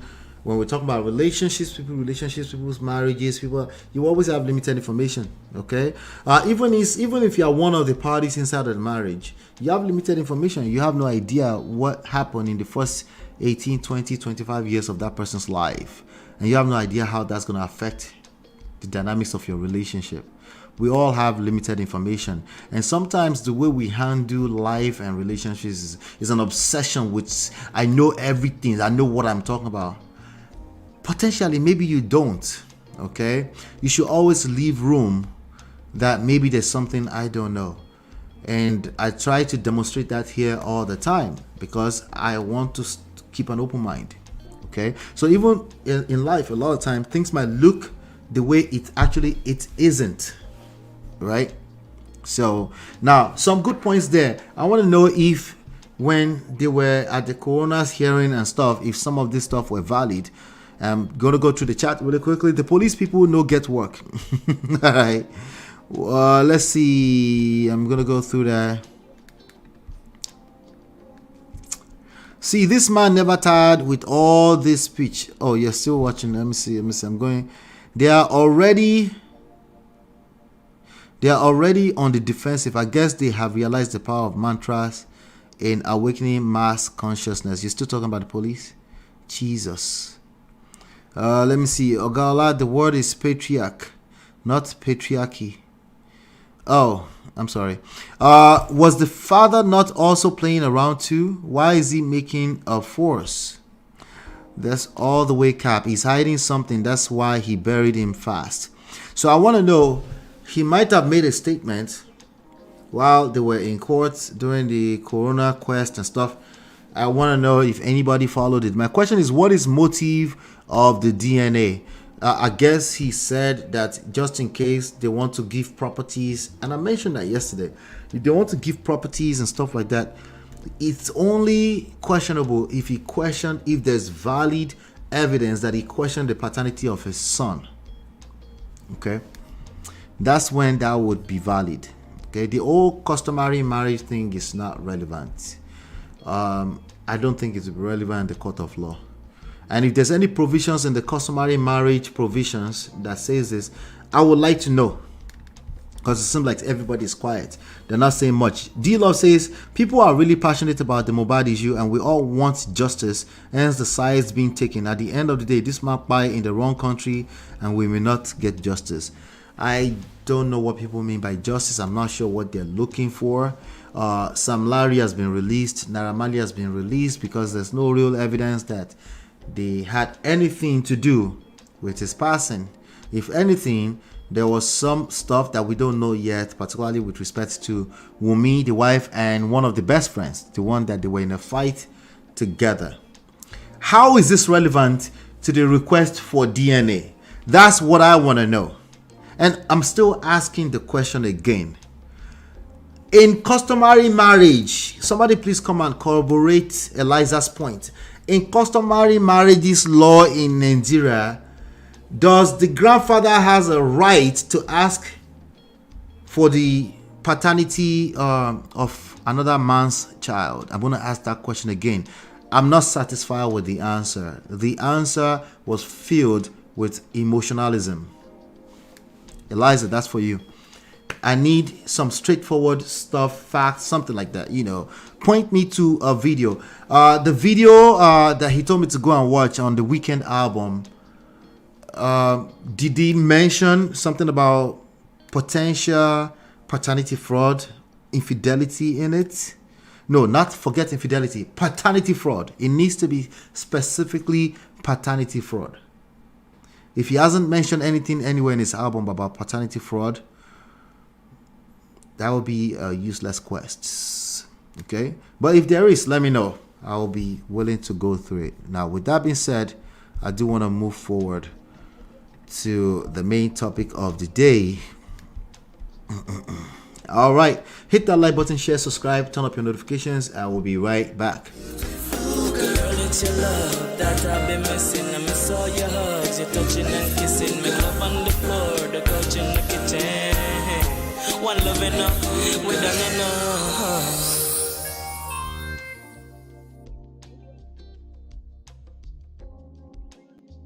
All right. Arrest him now. Arrest him now. All right. So there's been a lot of drama all day on social media between VERYDARKMAN, a young man who just went viral recently, 27 years old. Interesting. I thought this guy would be probably in his 40s or something. I don't know why, but I don't know.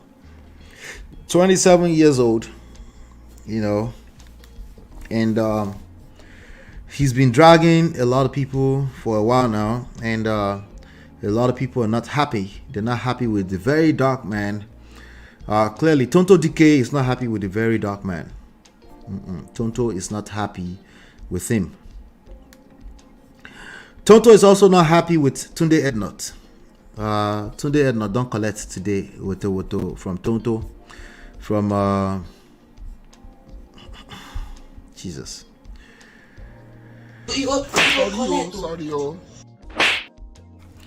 So I thought we should talk about it. Let's talk about it because I don't know. We'll see where it takes us because I'm actually going to be going through in real time with you.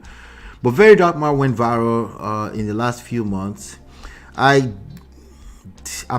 I've listened to VERYDARKMAN video, maybe 3, because it was in my face. I wasn't following him until today. Okay, so I started following him today. All right, because once he has 1 million followers now, and once somebody becomes an influencer like that, we have to pay attention because they literally become an influencer. Okay, that means they're powerful enough to sway things in one direction or the other, and a lot of people they don't care. If enough people are behind an ideology, they will just get behind it. They don't process it. They don't think about it. If it makes common sense, they run right behind it. And common sense is a terrible guide to life and relationships. Okay, terrible, as in terrible. Okay, So I'm kind of stylishly closing some of my tabs as I'm talking to you. But that's what we're going to cover right now really quickly. I'm first of all going to read this post that has been trending from Daily Post, where Very Dark Man said, if anything happens, he said, if anything happens to me, hold Tonto Dikeh responsible. Like what? Well, I'm not going to judge him on that, but let's see what he's talking about.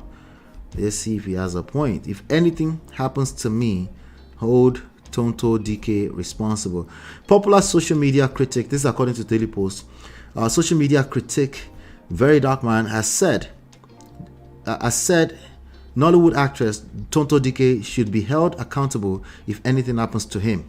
Daily Post recalls that Very Dark Man was dragged to the police by Dikeh over his claim that the actress and her colleague IYABO Ojo's interest in late singer MOHBAD'S case weren't genuine.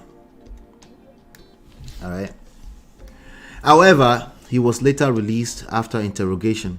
Speaking after regaining freedom in a video message shared via his ex handle, Very Dark Man alleged that Dikeh has been threatening his life. He stated that he now lives in constant fear. All right. He said, I don't know why I'm smiling, but you know, I think Very Dark Man is also a troll to a large extent. He said, Tonto Dikeh has threatened me and I'm scared for my life at this point. If anything happens to me, hold Tonto Dikeh accountable. Now, when I say he's a troll, I don't mean that he's threatening in any way, shape or form to Tonto Dikeh. I don't believe that. I actually don't believe that. Okay. Now, there's some additional articles here on Daily Post. I'm just going to read before we play some videos. There's a post here. It says, let it begin. Tonto Dikeh drags Very Dark Man to police. Okay, so this was the beginning. Famous Nollywood actress Tonto Dikeh has dragged popular social media critic Very Dark Man to the police. Very Dark Man has slammed Tonto and IYABO Ojo over their involvement in the late singer MOHBAD'S case.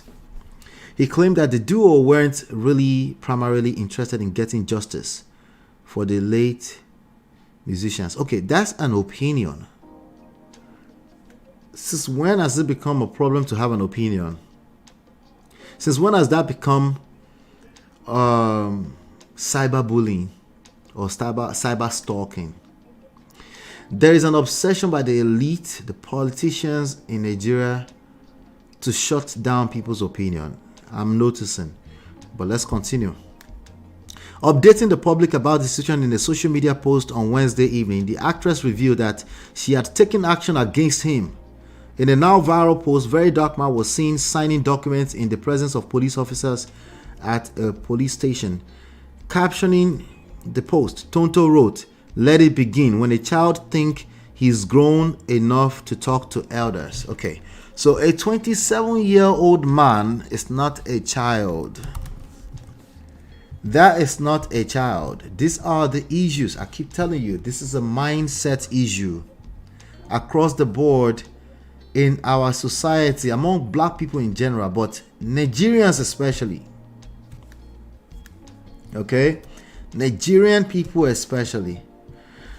We have a culture, you're right, and we do have a tendency to, I get it, you know, want to respect our elders and all this kind of stuff. I get it.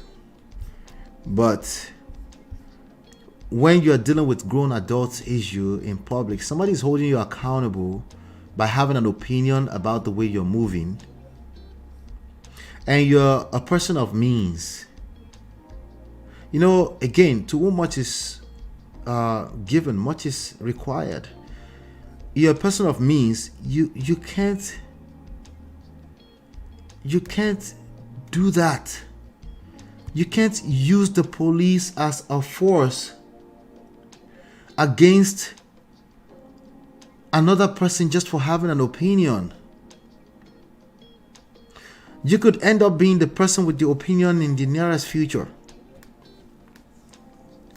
right? You can end up being the person with an opinion in the nearest future that somebody who is bigger, who has bigger influence, are not willing to take. They're not willing to accept that from you. So I absolutely don't agree with the idea of reporting this to the police. It's a waste of public funds, public resources. It's completely unnecessary, because I'm still reading. I haven't seen anything that looks like some kind of threat.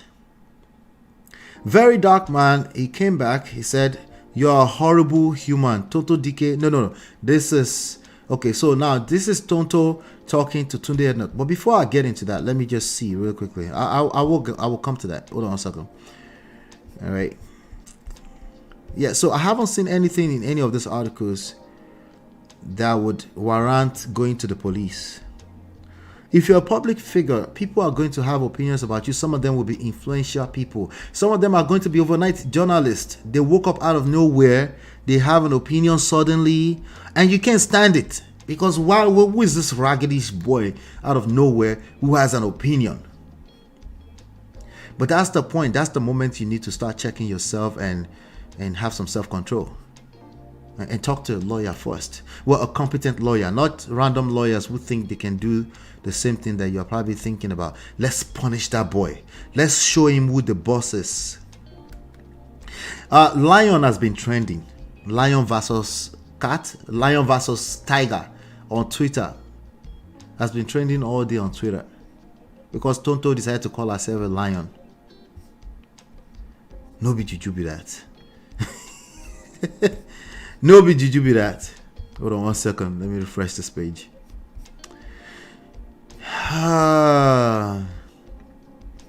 This is a mindset issue. So hold on one second. Let me see. All right.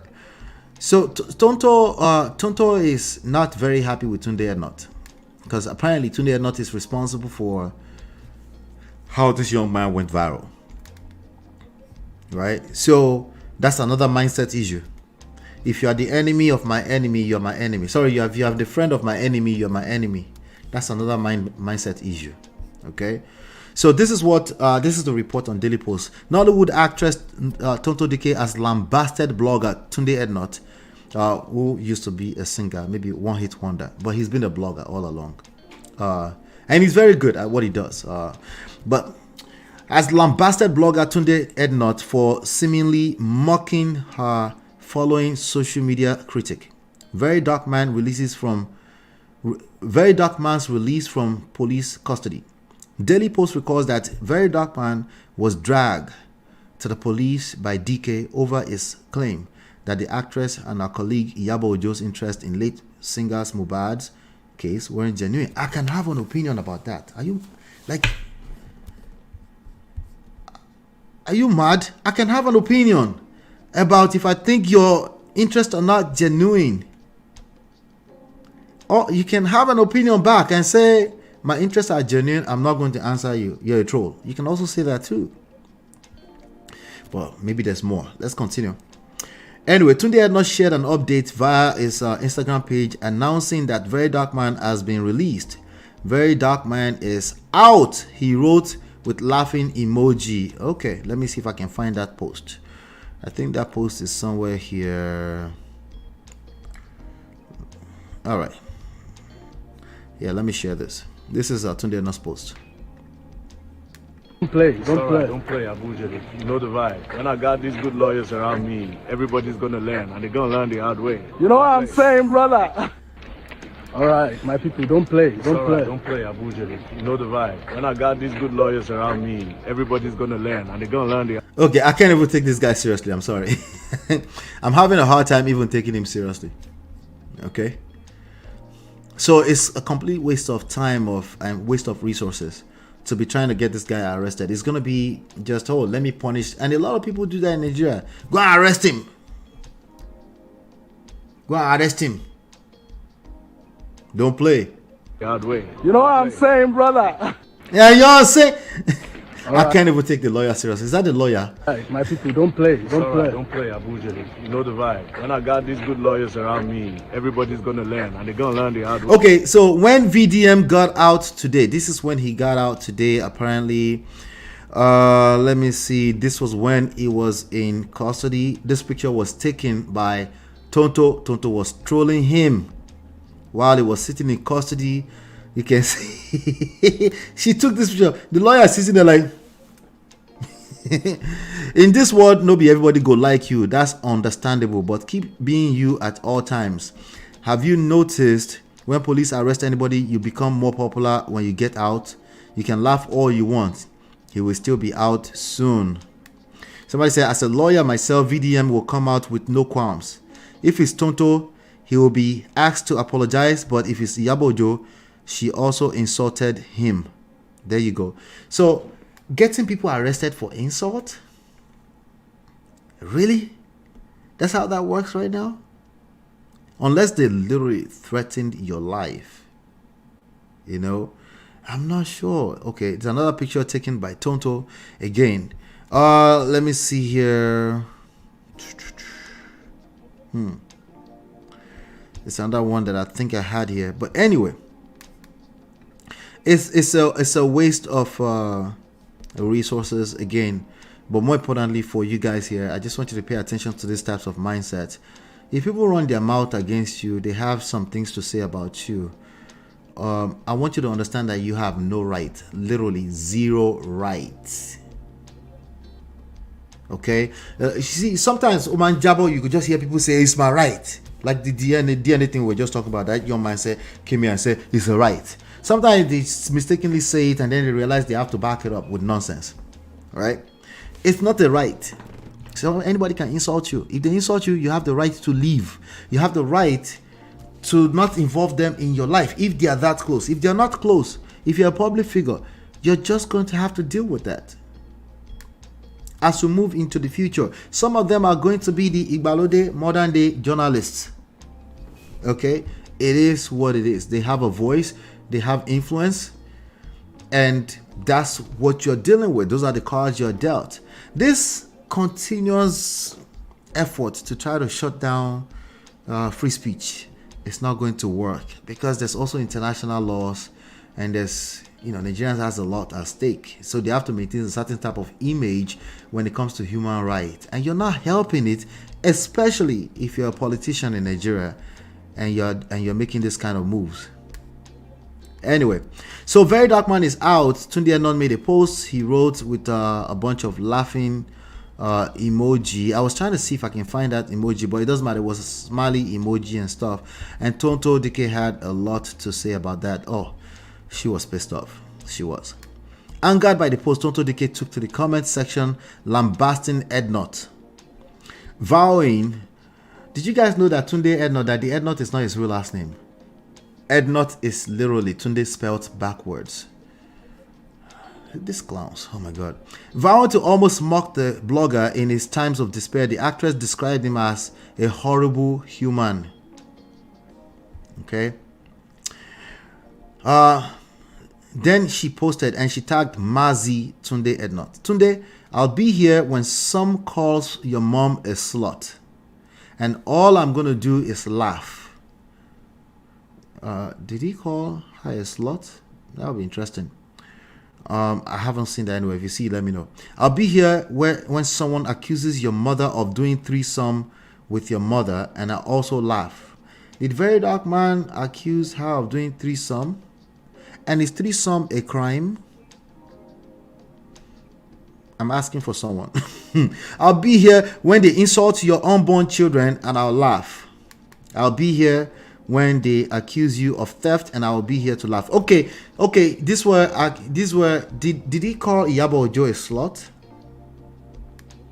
That's what I want to know. Or was he talking and not mentioning names? Because that doesn't give you a right. They will need to actually mention your name. And if it's insult, it's insult. Again, in Nigeria, people think they can use police to arrest people that insult them. It's a mindset that's taking Nigeria backwards. Okay, every time your page comes down, you came crawling. She's talking to Tunde Ednut like a baby to help you lost like a baby to help you lost. But here you are, daily fosking, effing shit up. Okay, I said fosking. Tunde, we will meet in front where you will need me the most. You are a horrible human, Tunde Ednut. She was talking to Tunde Ednut. Jesus Christ, is it that deep? Apparently it is for her. But before I go into, I don't know if I have any other video to play, but let me see here. There's a guy here. He's known as an activist. Let me see. I have a feeling I know what he's about to say because I just seen this for the first time. His name is Deji Adeyanju, who got married recently. He's an activist. He's also a guy. I know him from following Showore in the past few years. Showore will run for president of Nigeria at some point. Tunde said, "Don't be tool for personal vendetta. Don't be tool for personal vendetta." An Abuja-based rights activist and lawyer, Deji Adeyanju, has urged the Nigeria police force to prioritize public safety and not allow itself to be used as a tool for personal vendetta. I couldn't have said it any better. He made the call while condemning the arrest of popular activist VERYDARKMAN. In a statement he signed, he said it was distressing to witness the misuse of police power that was meant to serve and protect the community. And I quote, "I strongly condemn the recent arrest of VERYDARKMAN and the harassment of innocent citizens by the police. I firmly believe that the law enforcement agencies should prioritize their efforts in fighting crime and ensuring public safety, engaging in civil matters that do not pose an immediate threat to public welfare, diverts precious resources, and undermines the trust between the police and the people they serve." And I quote, "Every citizen, regardless of their background, deserves fair treatment and protection under the law. The arrest of VERYDARKMAN raises serious questions about the impartiality and fairness of the police in their dealings with individuals from marginalized communities. Such actions can exacerbate existing social divides and erode the public's confidence in the justice system. I urge the police authorities to reevaluate the priorities and focus their efforts on combating crime, responding to emergencies, and addressing the genuine concerns of the people. It is important that they adopt community-oriented policing strategies that emphasize building trust, promoting inclusivity, and fostering positive relationships with the residents they serve. Additionally, I call upon the police to conduct a thorough and transparent investigation into the circumstances surrounding the arrest of VERYDARKMAN." They might say, "Oh, he was just questioned, he wasn't arrested." That's an arrest. An arrest for a minute, a second is an arrest. Okay? It's an arrest. It's just wrong, and it's bigger than VERYDARKMAN. It's bigger than IYABO Ojo, TONTO DIKEH, and Tunde Ednut. But this is a mindset that you can see across the board from in the society at macro level to micro level. And when people start to feel like they so they don't always admit it, they start to feel like they have a right, when in reality there's no right. Okay, you're going to have to prove that, or you have to show evidence that your life is being threatened. It is important to ensure that due process is followed and any potential misconduct or bias is identified and appropriately addressed, he said. And also, based on Tonto's words herself, a child, their elders, that is given. That's given. That's not appropriate. Correct at all. And that society is not going to thrive if they continue such behavior. Anybody can just walk into and say, "Hey, I need one guy arrested." Why? Okay. you know, we need to be in a scenario where they can call the police to the scene if there's any kind of threat, and they can call. And a lot of time, police might come to your door and they ask a few questions, say everything is okay, they will leave you alone if it's not that deep. But like, okay, so here in America, you're not going to the station and they say I need to arrest somebody, and the police is gonna come with you and then arrest a person. Welcome, baby. Right? It's not gonna happen. All right. Well, that's America. This is Nigeria. No, you're full of shit, because Nigeria copies everything else except the one that that follows their own narrative. You don't get to import everything else but the one that makes you feel good. If you're going to import with your full chest, keep the same energy. Okay? Keep that same energy. All right. So, yes, he's 27. Scared for his life. VDM is just chasing again. He's good at that. He's very good at that. And I'm going to play a video for you in a second that demonstrates that. VDM needs to be checked.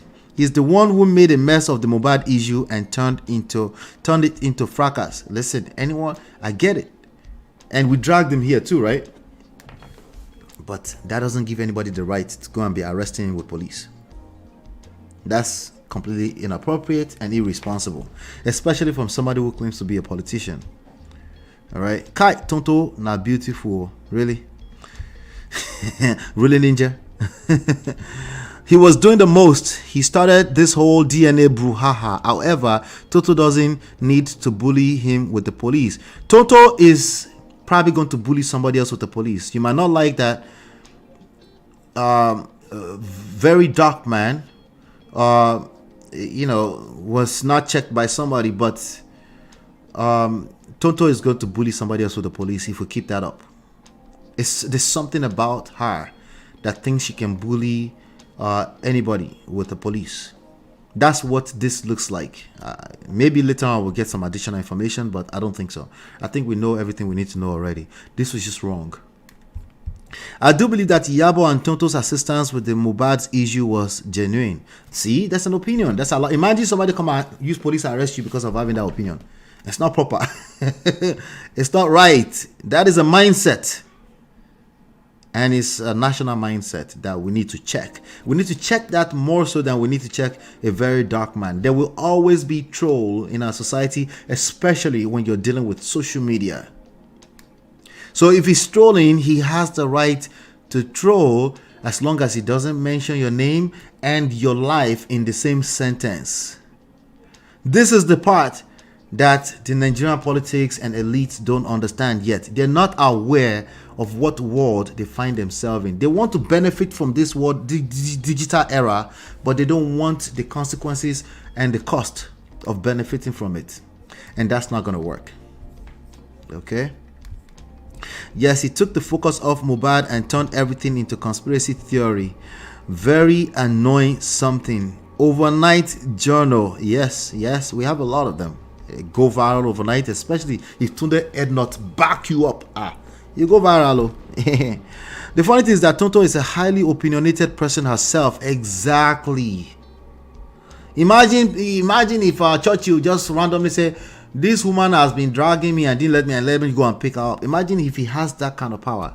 That would be inappropriate, because there's a place for civil cases. You go to court, you file papers, and then you take the time to bring them and everybody can be heard. That's the way that works. Okay? Now, in Nigeria, let's be fair. Sometimes they'll file a complaint and they might invite people for questioning. But it is still an arrest, and people are misusing that everywhere. I don't think it's the best use of resource. It's a practice in Nigeria, and a lot of people are misusing it. They are misusing it beyond. Sometimes they'll be arrested. They will take their belt and take their pants and they'll put them behind the cell. I know, because a lot of them has happened personally. Not to me personally, but people that are close to me. If I was in Nigeria up to this age, it would have happened to me, okay? Because I'm very opinionated too. I would have pissed somebody off and, you know, and maybe I would have been picked up one day like that. I don't know. The funny thing is that Tonto is a highly okay. We're already there. But Patrick says police not dog for Niger with the bite neighbor. Terrible. Reminds me of what Eniola Badmus did. Exactly. Sound very similar. Okay. You're not allowed to do that in a developed society. A developing and a developed society cannot allow that. Toby said, don't know if it was defamation of character or not. In Nigeria, there seems to be a freedom of speech, but no freedom after speech. This is true. Even here, there's no freedom after speech too. But you know, an opinion should just remain that, because I'm gonna read some stuff to you in a second. Yeah, he said they were slut. Call them by name that they were slut. Sadly, that would still fall under that category of an opinion. Unfortunately, I'm sorry. You know, you can't just pick everybody that calls somebody a show up. You can't do that. I'm sorry. Right? We went to the same secondary school with Deji and his sisters. Oh, really? That was disrespected coming for him. Yeah, he said a lot about their character, but I guess she is free to sue him in a court of law without involving intimidation tactics. I mean, she literally took picture of him while he was sitting there waiting to be questioned, and then trolled him online. Right? And two wrongs don't make it right. So it's like Deji said, it's a misuse of public resources. Yeah, he said a lot about them, said their career was finished and just chasing clout. Threesome allegation for money was also made. Yeah, you can't arrest people for that. I don't know. So she wanted to shake him up a bit. Naija, it's a terrible mindset. Right? You want to shake them up, you get on live like IYABO usually do, and you drag them too. That's how you do it. Right? If you bring a gun to a word of mouth fight, you go to jail. You might end up in jail in a developed society. I don't know about Nigeria, but VERYDARKMAN has very dark mouth. He needs to check himself into a very dark place. And Tonto bullied Bobrisky. Wahala. And Bobrisky is still begging for that friendship back. I don't know if you know that, but we're not going to cover Bobrisky here. I'm not in the mood for that. But there's some other things here. Let me see. There's some other things here. I'm just going to go through this. Okay. So today, you know, again, VERYDARKMAN is a troll. So he will troll you and you have no right to get him arrested is the point. Okay? If you need to, you can troll him back. All right? But you can't, it's not right. Let me play this real quickly. Alright, so I'm about to enter FCID Area 10 over the invites that was sent to me. FCID Area 10. So just in case you don't see me online later, I wanna know where I enter. You understand? You know, the last time, because of the dates and how they set up the dates, I suspected something fishy, and now I'm going in there. However, they don't tell me who person will file a report. They say na cyber bullying, cyber stalking, and what they call them. You understand? Against me. Number one, I know I've never sent anybody an email. I've never DM anybody to say anything harsh or say anything negative to the person. So I don't know where they are getting that idea. For me, I'm suspecting something. I feel like I'm not safe in it. But then again, to the person that sent... Did that nigga just say in it? Nigerian people. They just hope that... I hope you understand that they'll find out who you are. You understand? They will definitely tell me who you are. You understand? So, whatever plan we wanna get... Now, that's a threat. A threat to troll you, okay? He said, I will find out who you are. He's not going to do anything to you, okay? Hit dog holla, right? It's not going to do anything. He probably will drag you online again, right? If you're a public figure, you have to have some thick skin now. Come on now. If you're going to do things that adult people do, you have to, you know. I don't really tell when I don't see me, when I ask them. You understand? And if they touch me, if I come outside, I go talk. If they threaten me, if I come outside, I'll talk. Anything where they do me, I'll come outside, I can't talk. They shall know if you buy me. You understand? And like I said, if now all those kind of things where we say they won't do, maybe person can apologize online. I know they apologize to anybody. I go rather sleep inside there for 10 years. You understand? Knowing fully well that I did not say anything to anybody. All the things I've said online is based on public importance of public awareness. You understand? I've never gone out of my way to start picking one person and start bashing. Everything I've said online is based on public awareness. Down to skincare, down to everything I've said is based on public awareness. Even down to the whole MOHBAD thing is because they were trying to like lynch people. They were all scattered. They didn't want to report it to the police. I said they should go to the police. They wanted to take laws into their hands. Do you understand? So anything, and I know where I did. It seems a little nervous at this point though. It seemed like the shaking up worked a little bit. Do you guys think it worked? It seems a little nervous here. Don't play. I'll be going inside now. Don't play. You will learn. And you will learn the hard way. All right, so maybe he thinks it's the next Katt Williams or something. I'm calling out everybody. Anyway, let me see something really quick. So after he came out, I told you I started following him on Instagram earlier on today, because I'm like, okay, let me see here. Okay, so I'm gonna play this video. Let's see. Okay, let's do this. I'm on his page now. All right.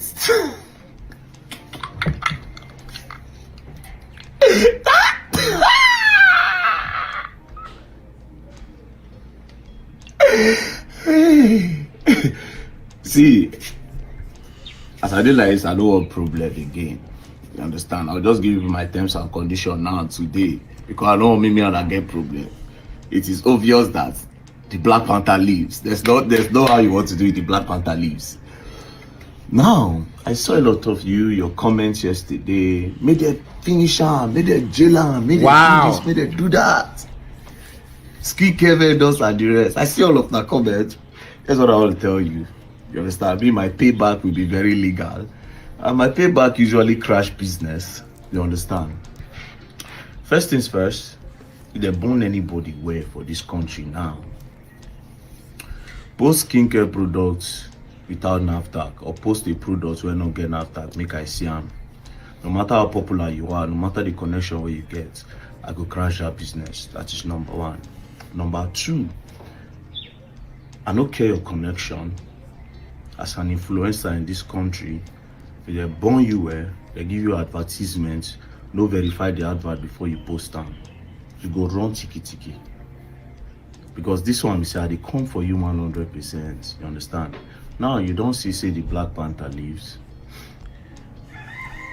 The level one of the reason. Now they not this one not Kokoroko. Problem. Now don't understand. Say this is Abuja where the law works. Where your connection stop, now there another person won't start. You understand? So push come to shove, everybody make their contact. So what am I trying to say? It's just a warning before I come to the main thing that happened, which I'm still gonna talk about it in it. So if you're an influencer, that nigga just said in it again. they give you a product, do not authenticate it. If you did not have the correct, or if the advert is going to extort people and milk people or scam people. So he's making a threat against bad business, right? It's making a threat against bad business. Let me see. But Patrick said, let me see. Hold on. Let me go a little bit above that. You were saying it on video. Cyberbullying is not just emails. He has to mention their name before you can consider it cyberbullying. Or maybe he's talking about children or something. Or it's, yeah, I don't know. It has to be explicit. It cannot be something that one side say it's not talking to her, the other side no. It cannot be any kind of doubt, as you know, right? Even Bulaba Balablu know they do social media. They don't abuse. I'm tired. Voila. Public awareness called public awareness need. Let me see. I know best to watch our mouth, especially in that country where there is no real law. If you want to talk, just add allegedly to everything.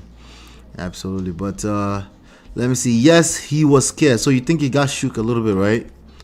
Can Ola? We'll see if he learned anything afterward. We'll see.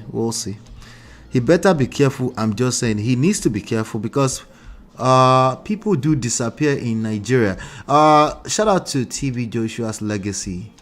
People can disappear in Nigeria. Absolutely. let me continue this. Because any money where you collect from today, where we say the advert no good, my brother, both the person who give you the adverts, both you, I could run into now very fast. And trust me, I ain't got nothing to lose, innit? How do you cannot push me to the ground? I'm already on the ground. You can only roll me, and I'm used to dirty. Understand? Now, to the online vendors, I saw you people's comment as well. I don't talk much. If you want test me, why is there all kind of animals barking in his backyard? Now, to the hair vendors, I've gotten a lot of DM about you guys. This year, I plan for now. I know they wear wig. You understand? Are you sure? But I know go do this online with the amount of followers when I get. Make I let you know I do all those things. I know a lot of you have a group. People have social media groups. People have Telegram group, WhatsApp group, and the rest. Where you people package yourself, go and comment ill comments about VDM. But where people are making mistake is that I only consider insults when you come to me and touch me. If you're not touching me, man, you're not really doing much, you know. Yeah, but the reality is that not everybody's going to take that either. And when you talk too much, eventually you will cross the line of defamation of character. That's just how it works. If you talk too much, eventually that's also going to happen. Okay, so people like Showore, he's offended a lot of people. Okay, and there's a lot that he's going to miss out on. A lot. He might claim that he doesn't care. Good, but he's still going to miss out on a lot. Now, and it has nothing to do with that. Oh, they just don't like us good guys. No, it has nothing to do with that. It's just you. Okay, there's something about you. You like dragging anything that looks draggable. You can't even wait. You can't even chill. You just have to drag it. And there's also a cost. It comes at a cost. That's all. You know. And let's be fair. Also with Nigeria, what I was talking about, I said is a society mindset at large. But that's the reality. You need to move carefully if you're moving in that society. If you're going to lead everybody in changing it, you better know what you're doing.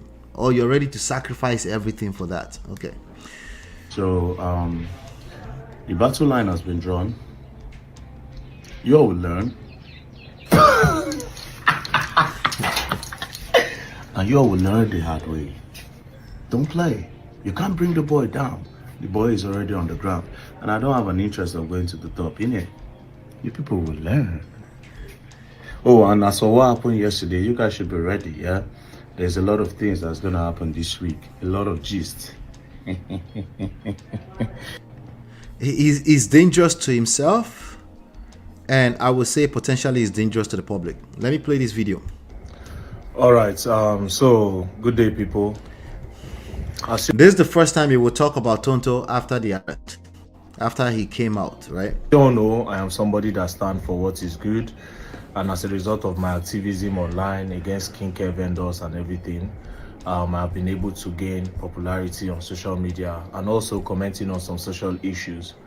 But because of one social issue recently that took me to the police station for questioning, apparently TONTO DIKEH reported me to the police.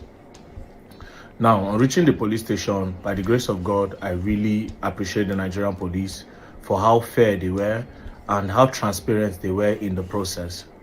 After that, I came back home. I'm not going to go into details of what happened to the police station. I'll give that details later.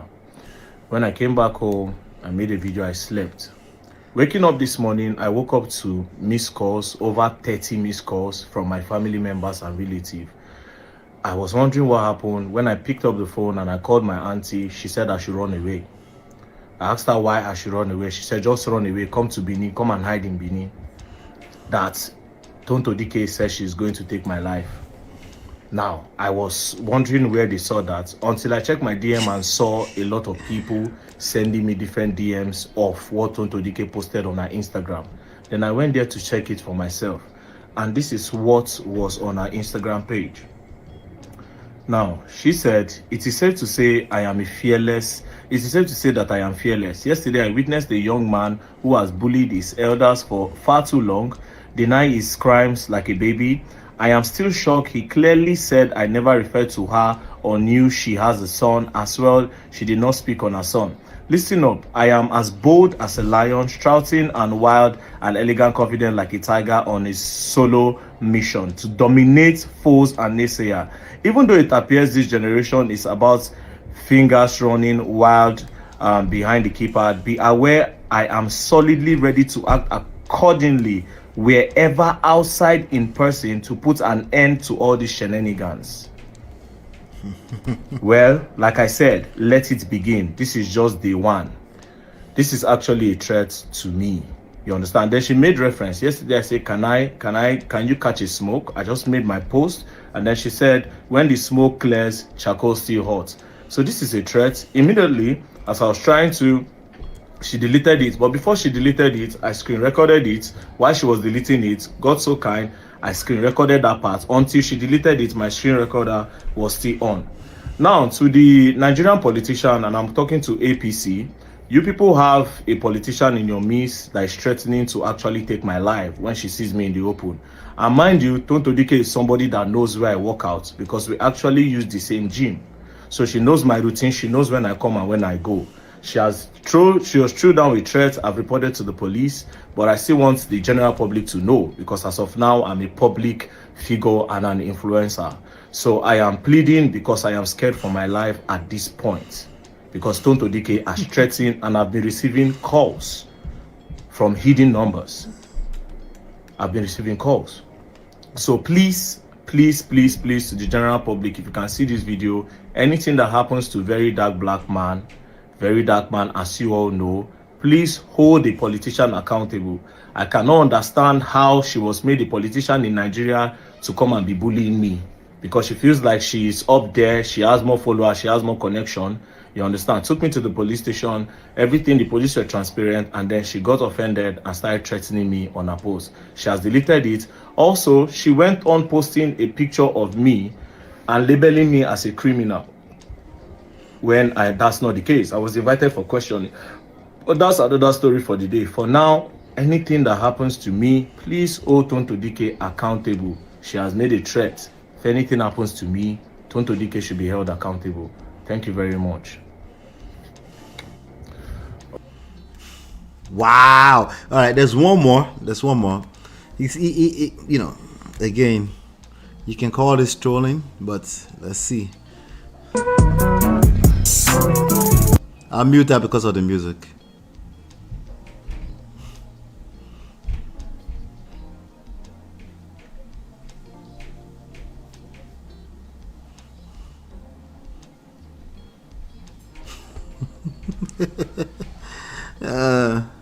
All right. Just advertise. I will advise that nobody buys that product. First of all, Tonto Dikeh, as a politician of the Federal Republic of Nigeria, there are a lot of laws you ought to know, especially when it concerns human life and the health of people.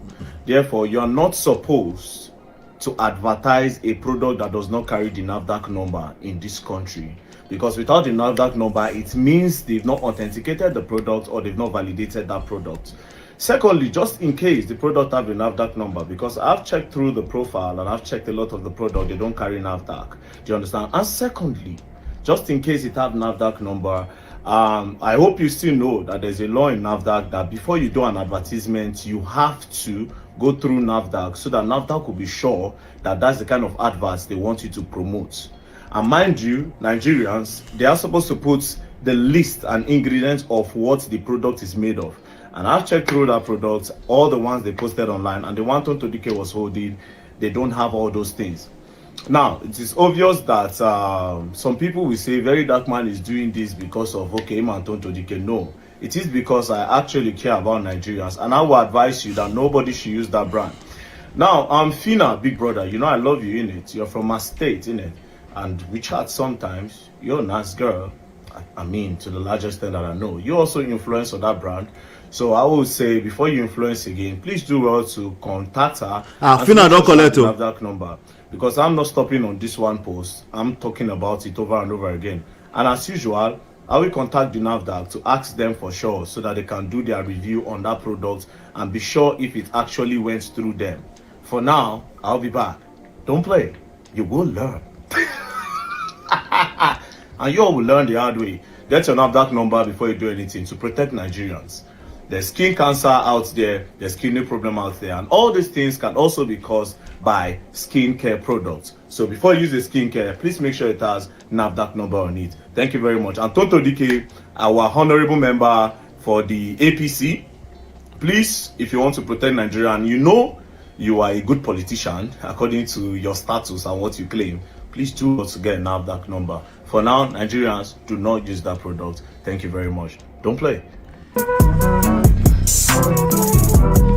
All right. So yeah, it's safe to say that this young man is he's continued the work, his ministry. You know, he's trolling. He's the police of NAFDAC. Now, maybe eventually, maybe NAFDAC will give him a deal or something. Maybe, who knows?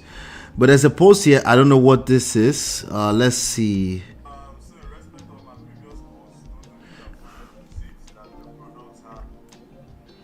Sorry about this. Hold on 1 second. Even all right. So in respect of my previous post, TONTO DIKEH have posted a receipt that the product has NAFDAC number, even though I did not see the NAFDAC number, because like I said, under the laws of NAFDAC, each product must carry different NAFDAC number and it must be written on the product. If NAFDAC is not written on the product, it automatically means that the product does not have a NAFDAC. So the fact that she have a NAFDAC license or whatever still does not guarantee that the product went under authentication, unless if the number is on it. So my honorable member politician TONTO DIKEH, that's one. Number two, just the way you are posting receipts, where is the receipt of NAFDAC approving that you can do that particular advertisement?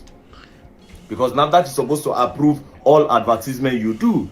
So I saw that you say you are a king and all that. So Mrs. King, please, can you do well to go and produce a king lion? Also, like I said, all products must have different NAFDAC number. Second, if you are doing face cream, different, hand cream, different. Even though it's one brand, all must have different NAFDAC number. Do you understand? And also, all the ingredients you use in the products must be listed on, because of the people that might have allergy or the people that react to some things, so that they can read what they react to and not react to it. So King Tonto, please, the way you have made that one available and you are a king, please do well to also start posting the remaining receipts. And also, as you post the remaining receipts, you understand, be posting different numbers on those products. Thank you very much. For now, still don't use the product. Don't use Rexari. Is it Rexari? Don't use that product, because if you use it, you are on your own. Like I said, to protect your health and to protect the health of Nigerians, they have to follow all these laws, else they are not validated by NAFDAC. Thank you very much. I'll be waiting for more receipts. Thank you. You will learn. All right, so this is an example of when I say you go shalaye tire. Please, because no evidence. There's no need to respond to this young man. If he's straight up trolling, there's no need to respond to him. Unless he's the NAFDAC police, you come and meet me for asking me for a stupid question about my products. Unless you are my customer or you are the NAFDAC police, but you know, I guess maybe they want to strategically benefit from his cruise as well, you know. but I bet poverty now cost. Who has poverty? You think he's poverty stricken? You think so? I don't know. Who cares? It doesn't matter. But there's one more video that I want us to play that I think is a shocker, that will shock you, that will shake you up. I will read your comments and then we'll round up for the day. All right. One more video. All right, so I'll be right back. Girl, it's your love that I've been missing. I miss all your hugs, your touching and kissing. Me love on the floor, the couch in the kitchen. One love enough, we done enough.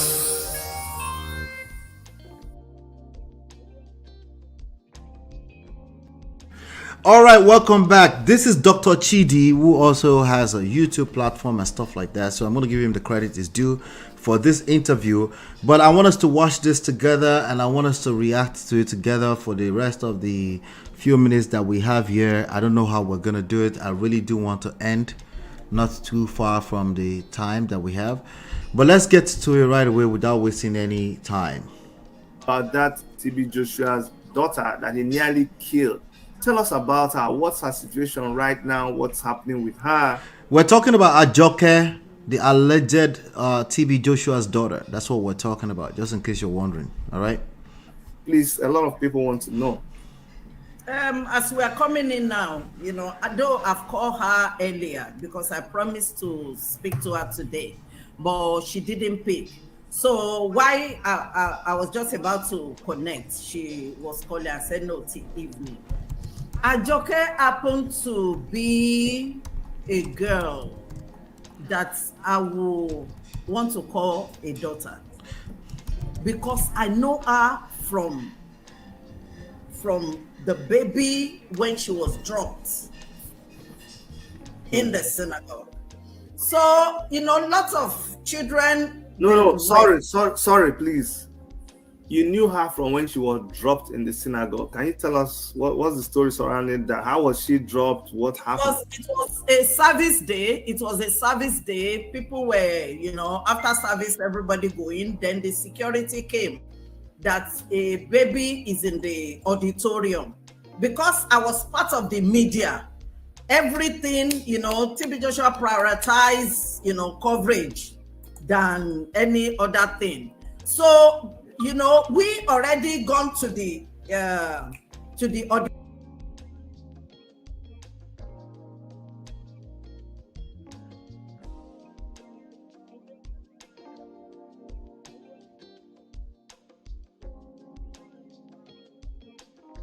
sorry, I was muted. Just in case you don't know what they're talking about AJOKE was dropped off as a baby. That grown woman was dropped off as a baby, as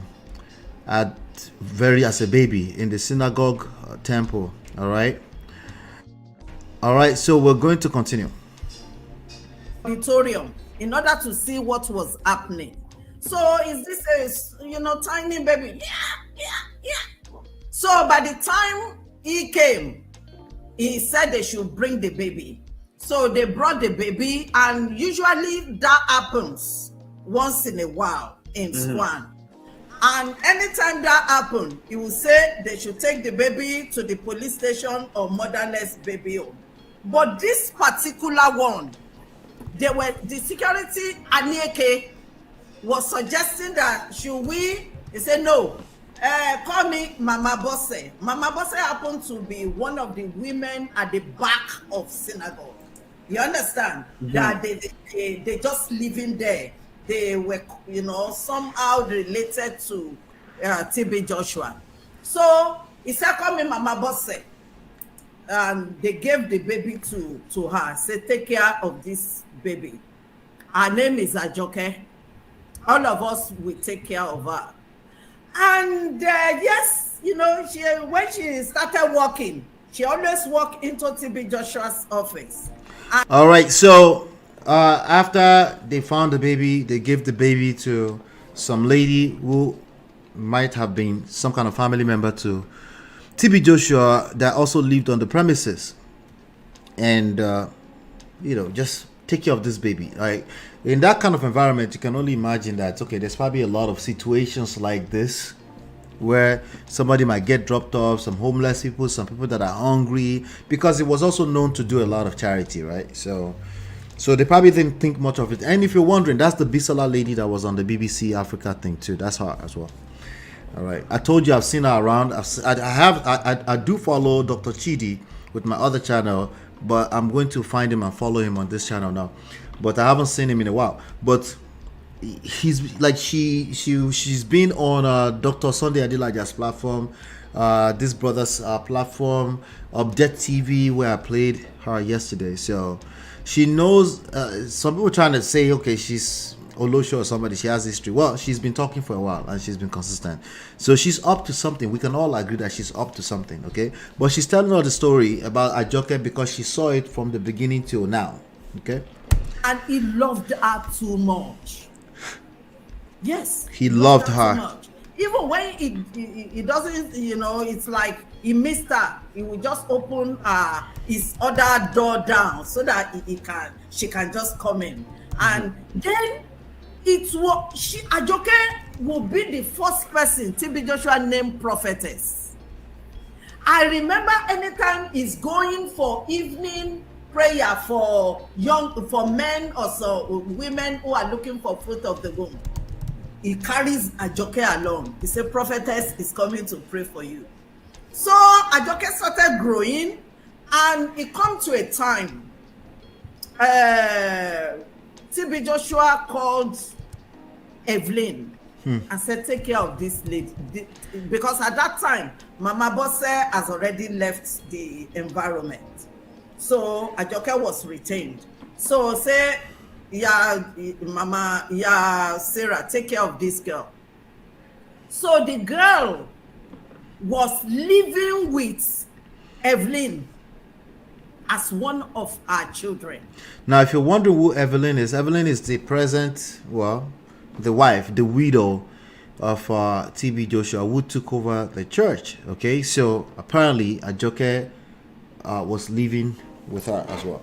Okay, so just keep that at the back of your mind as we continue the rest of the stories. She's been a part of the family for the longest, but it was always known that she was dropped off as a baby, right? And they keep mentioning the name of another person called Sarah that may have been the daughter of Evelyn and TB Joshua together. Let's continue. She went to the same school, Abiola Nursery and Primary School, with Sarah. After she finished primary, secondary school, she went to British school in Lome. If you hear addiction, Yeah. until it come to a time, she started growing until she come to a time. You will see some traits from children that are, young, growing children. It could be stubbornness, it could be, you understand? Maybe as a teenager. And the one thing TB Joshua hates most is somebody to challenge him or to tell him the truth to his face. So everybody in Squan, they usually lie to him. After service, he will come in and say, how was the message? We all know that he vomited rubbish. We just say, Jesus. The message was wonderful.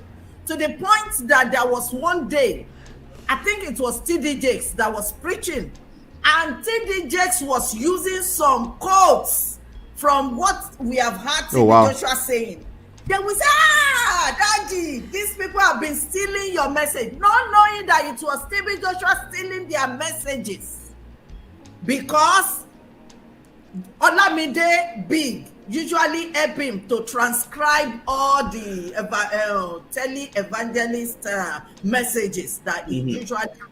It's all right. Okay, so she's adding a lot of fluff here. We're just trying to get to who is Ajoke and how did she become a part of that family. That's all we're trying to get to right now.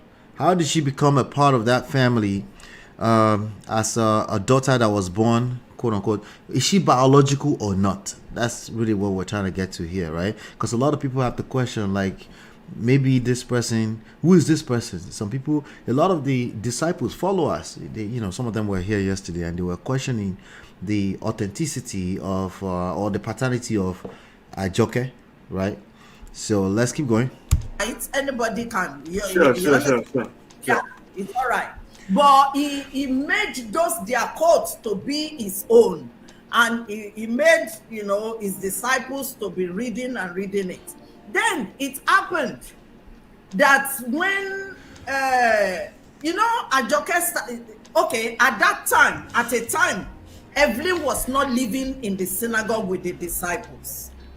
She was living somewhere else in Ikeja, then later another place. Then it happened that... That's another consistency, by the way. To that standard, she was given an apartment, not inside TB Joshua's, apartment, another floor. Ajoke was with Evelyn. And why Ajoke is a kind of free spirit girl, unlike Sarah, that Sarah is reserved. So Ajoke usually go to the Sunday school to play with the youth. You understand? And everybody knows, Ajoke, that is it happened that possibly why they, you know, she was mingling with these youths. Some of them, they were telling Ajoke some things TB Joshua usually do to them. Children of 14 years, 15 years. So, you know, this give us some kind of, you know, I mean, unrest sort of. And, you know, she started dropping some messages before him. And that brought it, that made her to be taken away from Iyasera's apartment. All right, Iyasera is Evelyn. Do you recall yesterday that there were at least two people that were here yesterday that were saying, what did they say about Ajoke again? I'm trying to remember. It just came through my mind. They were saying something to the effect that it's almost like they didn't know the existence of an Ajoke, right? Have you noticed that a lot of people defending or castigating BBC don't necessarily know, they haven't actually been close enough to TB Joshua. They're just fighting that Christianity should not be attacked. I just want you to note that as we continue. Oh yeah, and by the way, before I continue that, look at this right here. Check this out. This is Tunde Ednut posted a picture of a magazine from that time.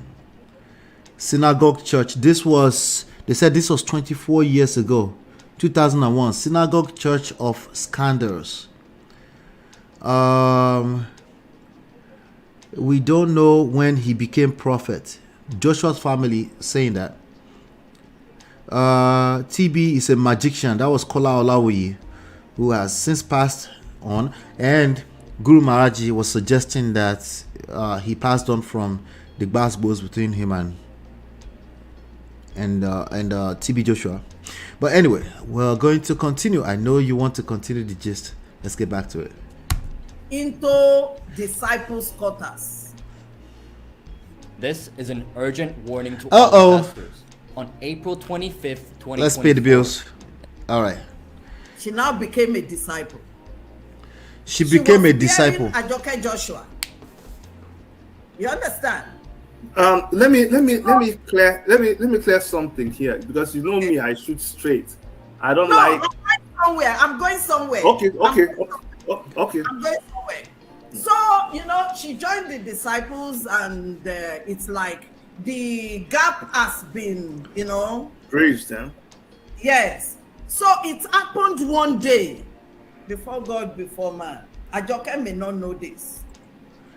There was trouble in the security department, and myself, if there are 10 cases in synagogue, TB Joshua will call me for 8. There are certain names that usually come out of his mouth to go and settle some matters. If your name is not among the first 5, you are just in the synagogue for nothing. So I was called with Mrs. Adebayo, the Mr. Adebayo who is in charge of accounts. So he said we should go and see. They said there is a woman making trouble there, and we went there and we saw this woman. So the security was saying that she want to force herself inside the church. And today is... Before we continue, do you want to guess who this woman would be? Okay, remember Ajoke was dropped off as a baby. She's been taken care of. She was being taken care of by a family member for a while, who was living in the church premises, and eventually moved in with Evelyn, who is the wife, the only person known as wife to TB Joshua. And then eventually moved back into the mansion where there are disciples, and she became a disciple.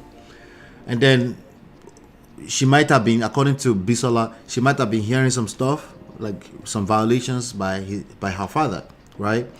And she didn't say much about that, right? But then suddenly some woman showed up. Some woman showed up and was causing trouble, atrocities.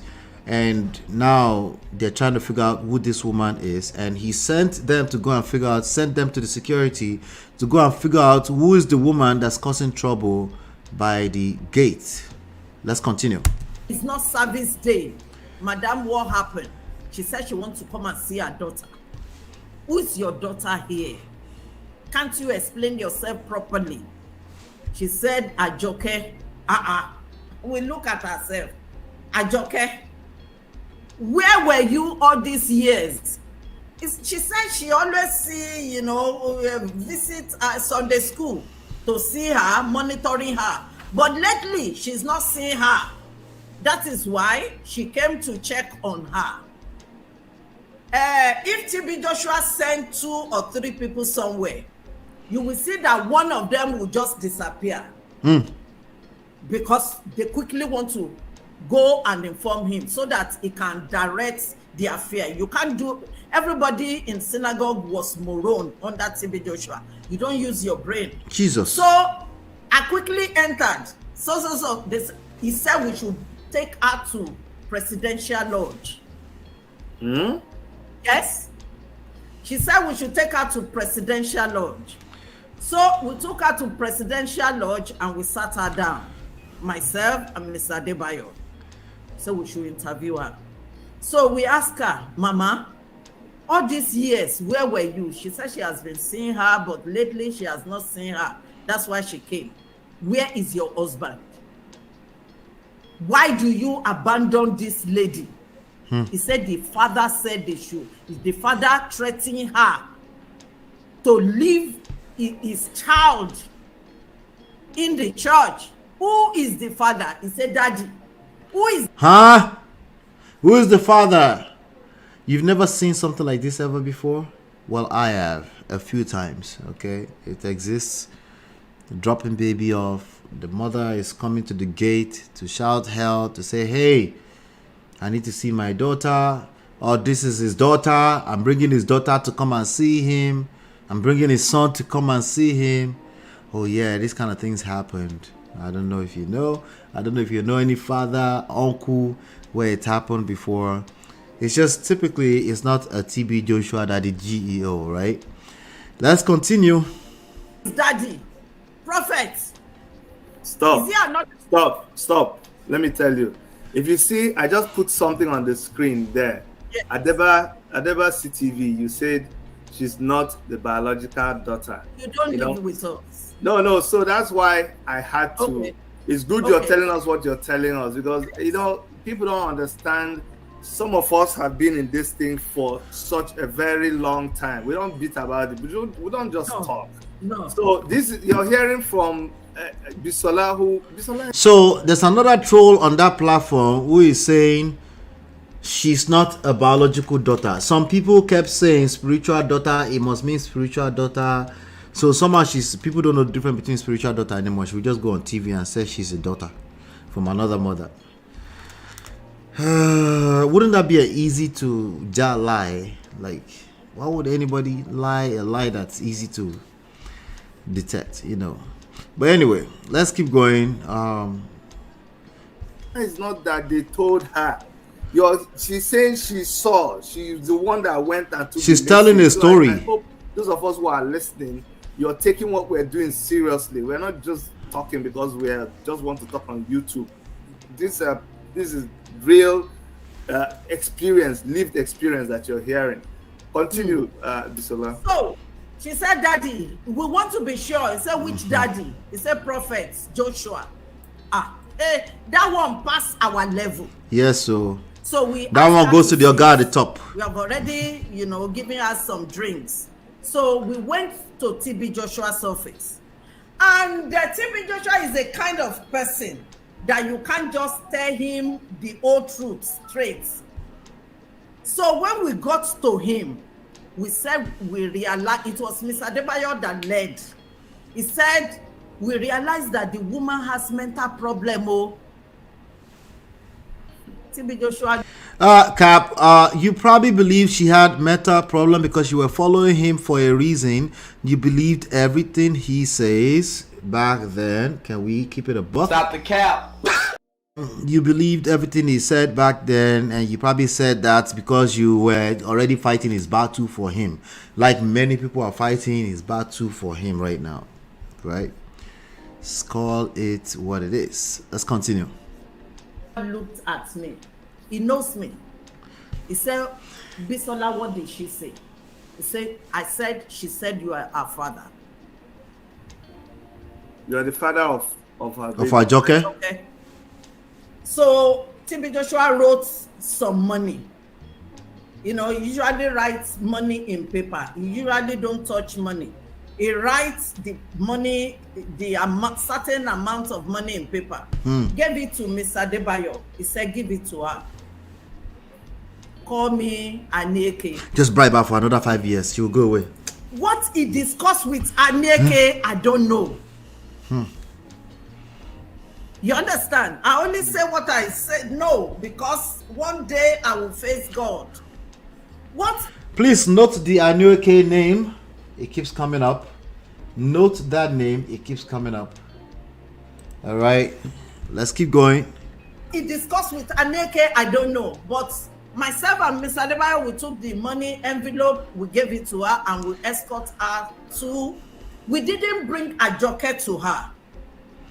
But we talked to her that maybe she should come back, or wherever she has been seeing her daughter, she should go on. And Anieke took it from there.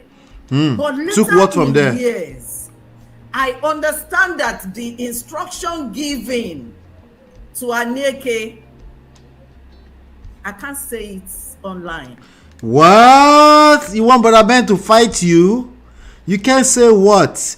What you mean? You can't say it. You're going to have to say it. Don't worry, Dr. Chidi is going to drag it out of her. Let's keep going. Why? No, you must say it too. Unless you know, we know the height. What? Why? Say it, please. You know if you're going to die tomorrow. Do you know if I'm going to die tomorrow? We have a chance. Say it. I understand that the instruction unless it's not the truth. Bisola, unless it's not the truth. Anieke used to be a police, you know, all the security outfit there, former policemen, you know, make her to disappear. He was the security man.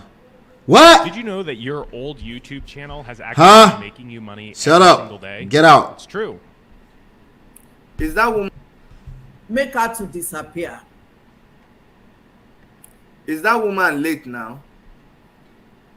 I don't know. We don't see her since then again.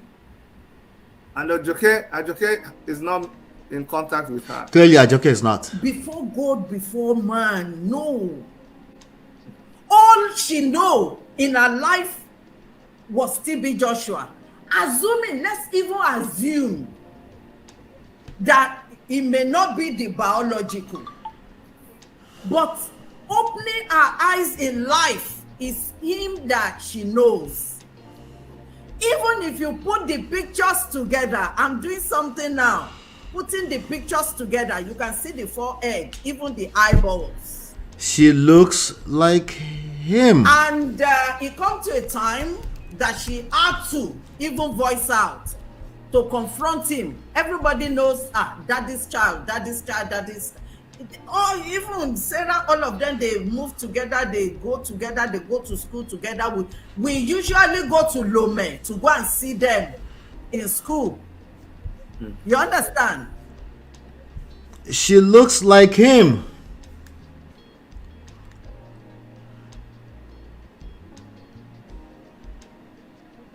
To me, she looks like him. She looks like him. But it doesn't matter. This person's child may not look like them. But I've seen these stories before, multiple times over. As in, like, in real life, people that I know.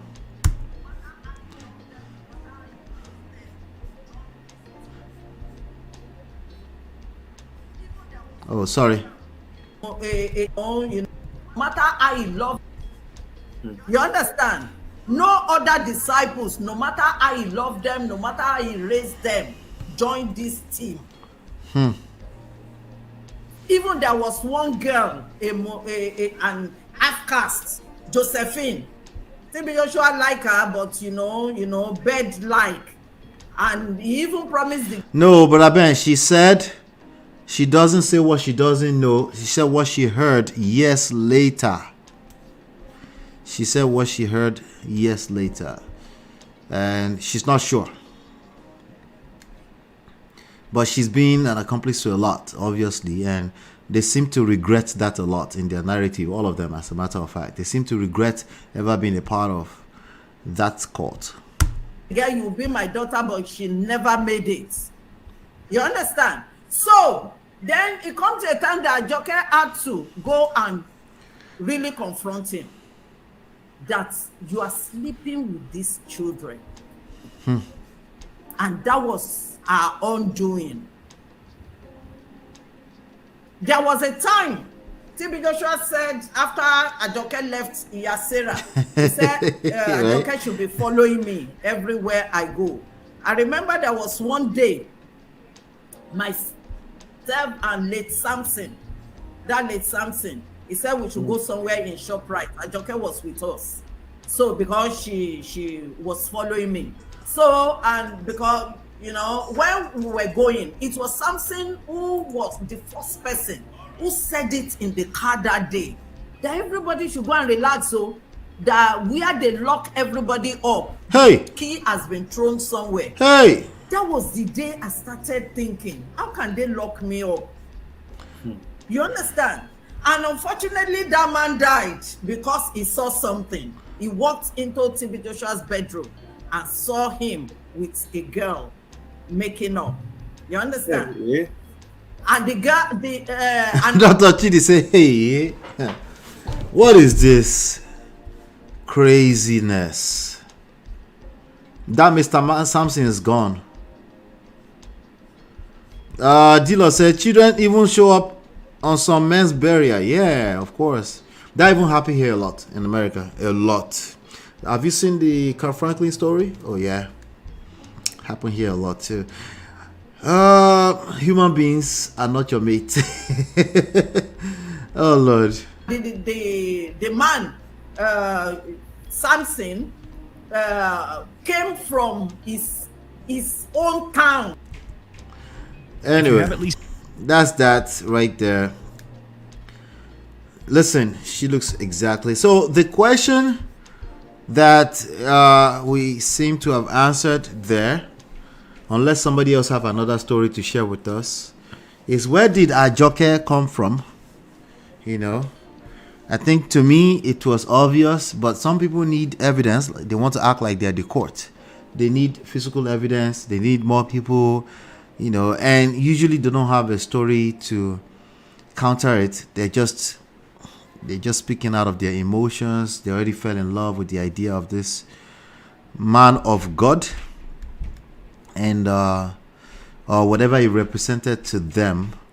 For a lot of people, like I said earlier, he represents like, oh, one of the generals of Christianity. So don't attack it, you know. And I get that, I understand that, but clearly that's not gonna work now, because these stories they keep giving. So Bisola has been consistent before BBC, and I don't know if this is after. I'm trying to see. I think I want to see on Dr. Chidi's platform now, see if he did. And I'm not sure how long this interview had been out there. I'm not sure if it's after.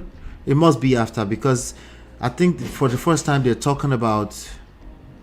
Yeah, I think he did a live stream 2 days ago. Yeah, he did a live stream 2 days ago, called "The Court of TB Joshua: Analysis of BBC Documentary." Yeah. So yeah, so he covers a lot of stuff here. Let me see. Live. Yeah, he did a live session. Analysis of TB Joshua. He has content like Doris or Gala queries. All these really in combat type of stuff. That's what he's doing. I'll subscribe. I'll check him up. I haven't seen his stuff in years because I started Man of Prestige and I paid more attention to the stuff I subscribed to here. But that's basically what we had today. Let me instead show TB Joshua and his alleged daughter. Oh, my screen is frozen. You guys can hear me though, right? I don't know why they keep doing this. They need to work on this, whatever that is. I think that's a live StreamYard issue. Thank you, Jerry. Thank you. All right, so I'm gonna stretch this one out. We're gonna call it a day right there. Either tomorrow, we're done for the officials of this week. Either tomorrow or Saturday, we're going to do a live session that I want you guys to come in. I'm going to find a very nice topic. I have a bank of them already, and you guys will be able to call in and we can chop it up. I want a few people on the panel, and of course I want Natu, I want the regulars, but Ben, if you have time, Chiye, if you have time, if you can come up, that would be nice. Either tomorrow or Saturday, I'll let you guys know ASAP. But something is going on with my internet here too. I don't know what's going on, but I think we're looking good. We're ending the show right now. Do me a favor, on your way out, hit that like button, share, subscribe, turn up your notifications so you're notified when we do go live. Okay, turn up your notifications, hit all the notifications. I have tons of videos to drop this weekend, so make sure you're hitting the like, watching them, play them in the background if you will. Share it in your WhatsApp group, share it to Twitter, share. Okay, but I want to say thank you for being here. Thank you for supporting the platform as usual. I appreciate you. All right, hopefully you've been enlightened and educated. I will see you on the next one, and peace. Girl, it's your love that I've been missing. I miss all your hugs, your touching and kissing. Me love on the floor, the couch in the kitchen. One love enough, we done enough.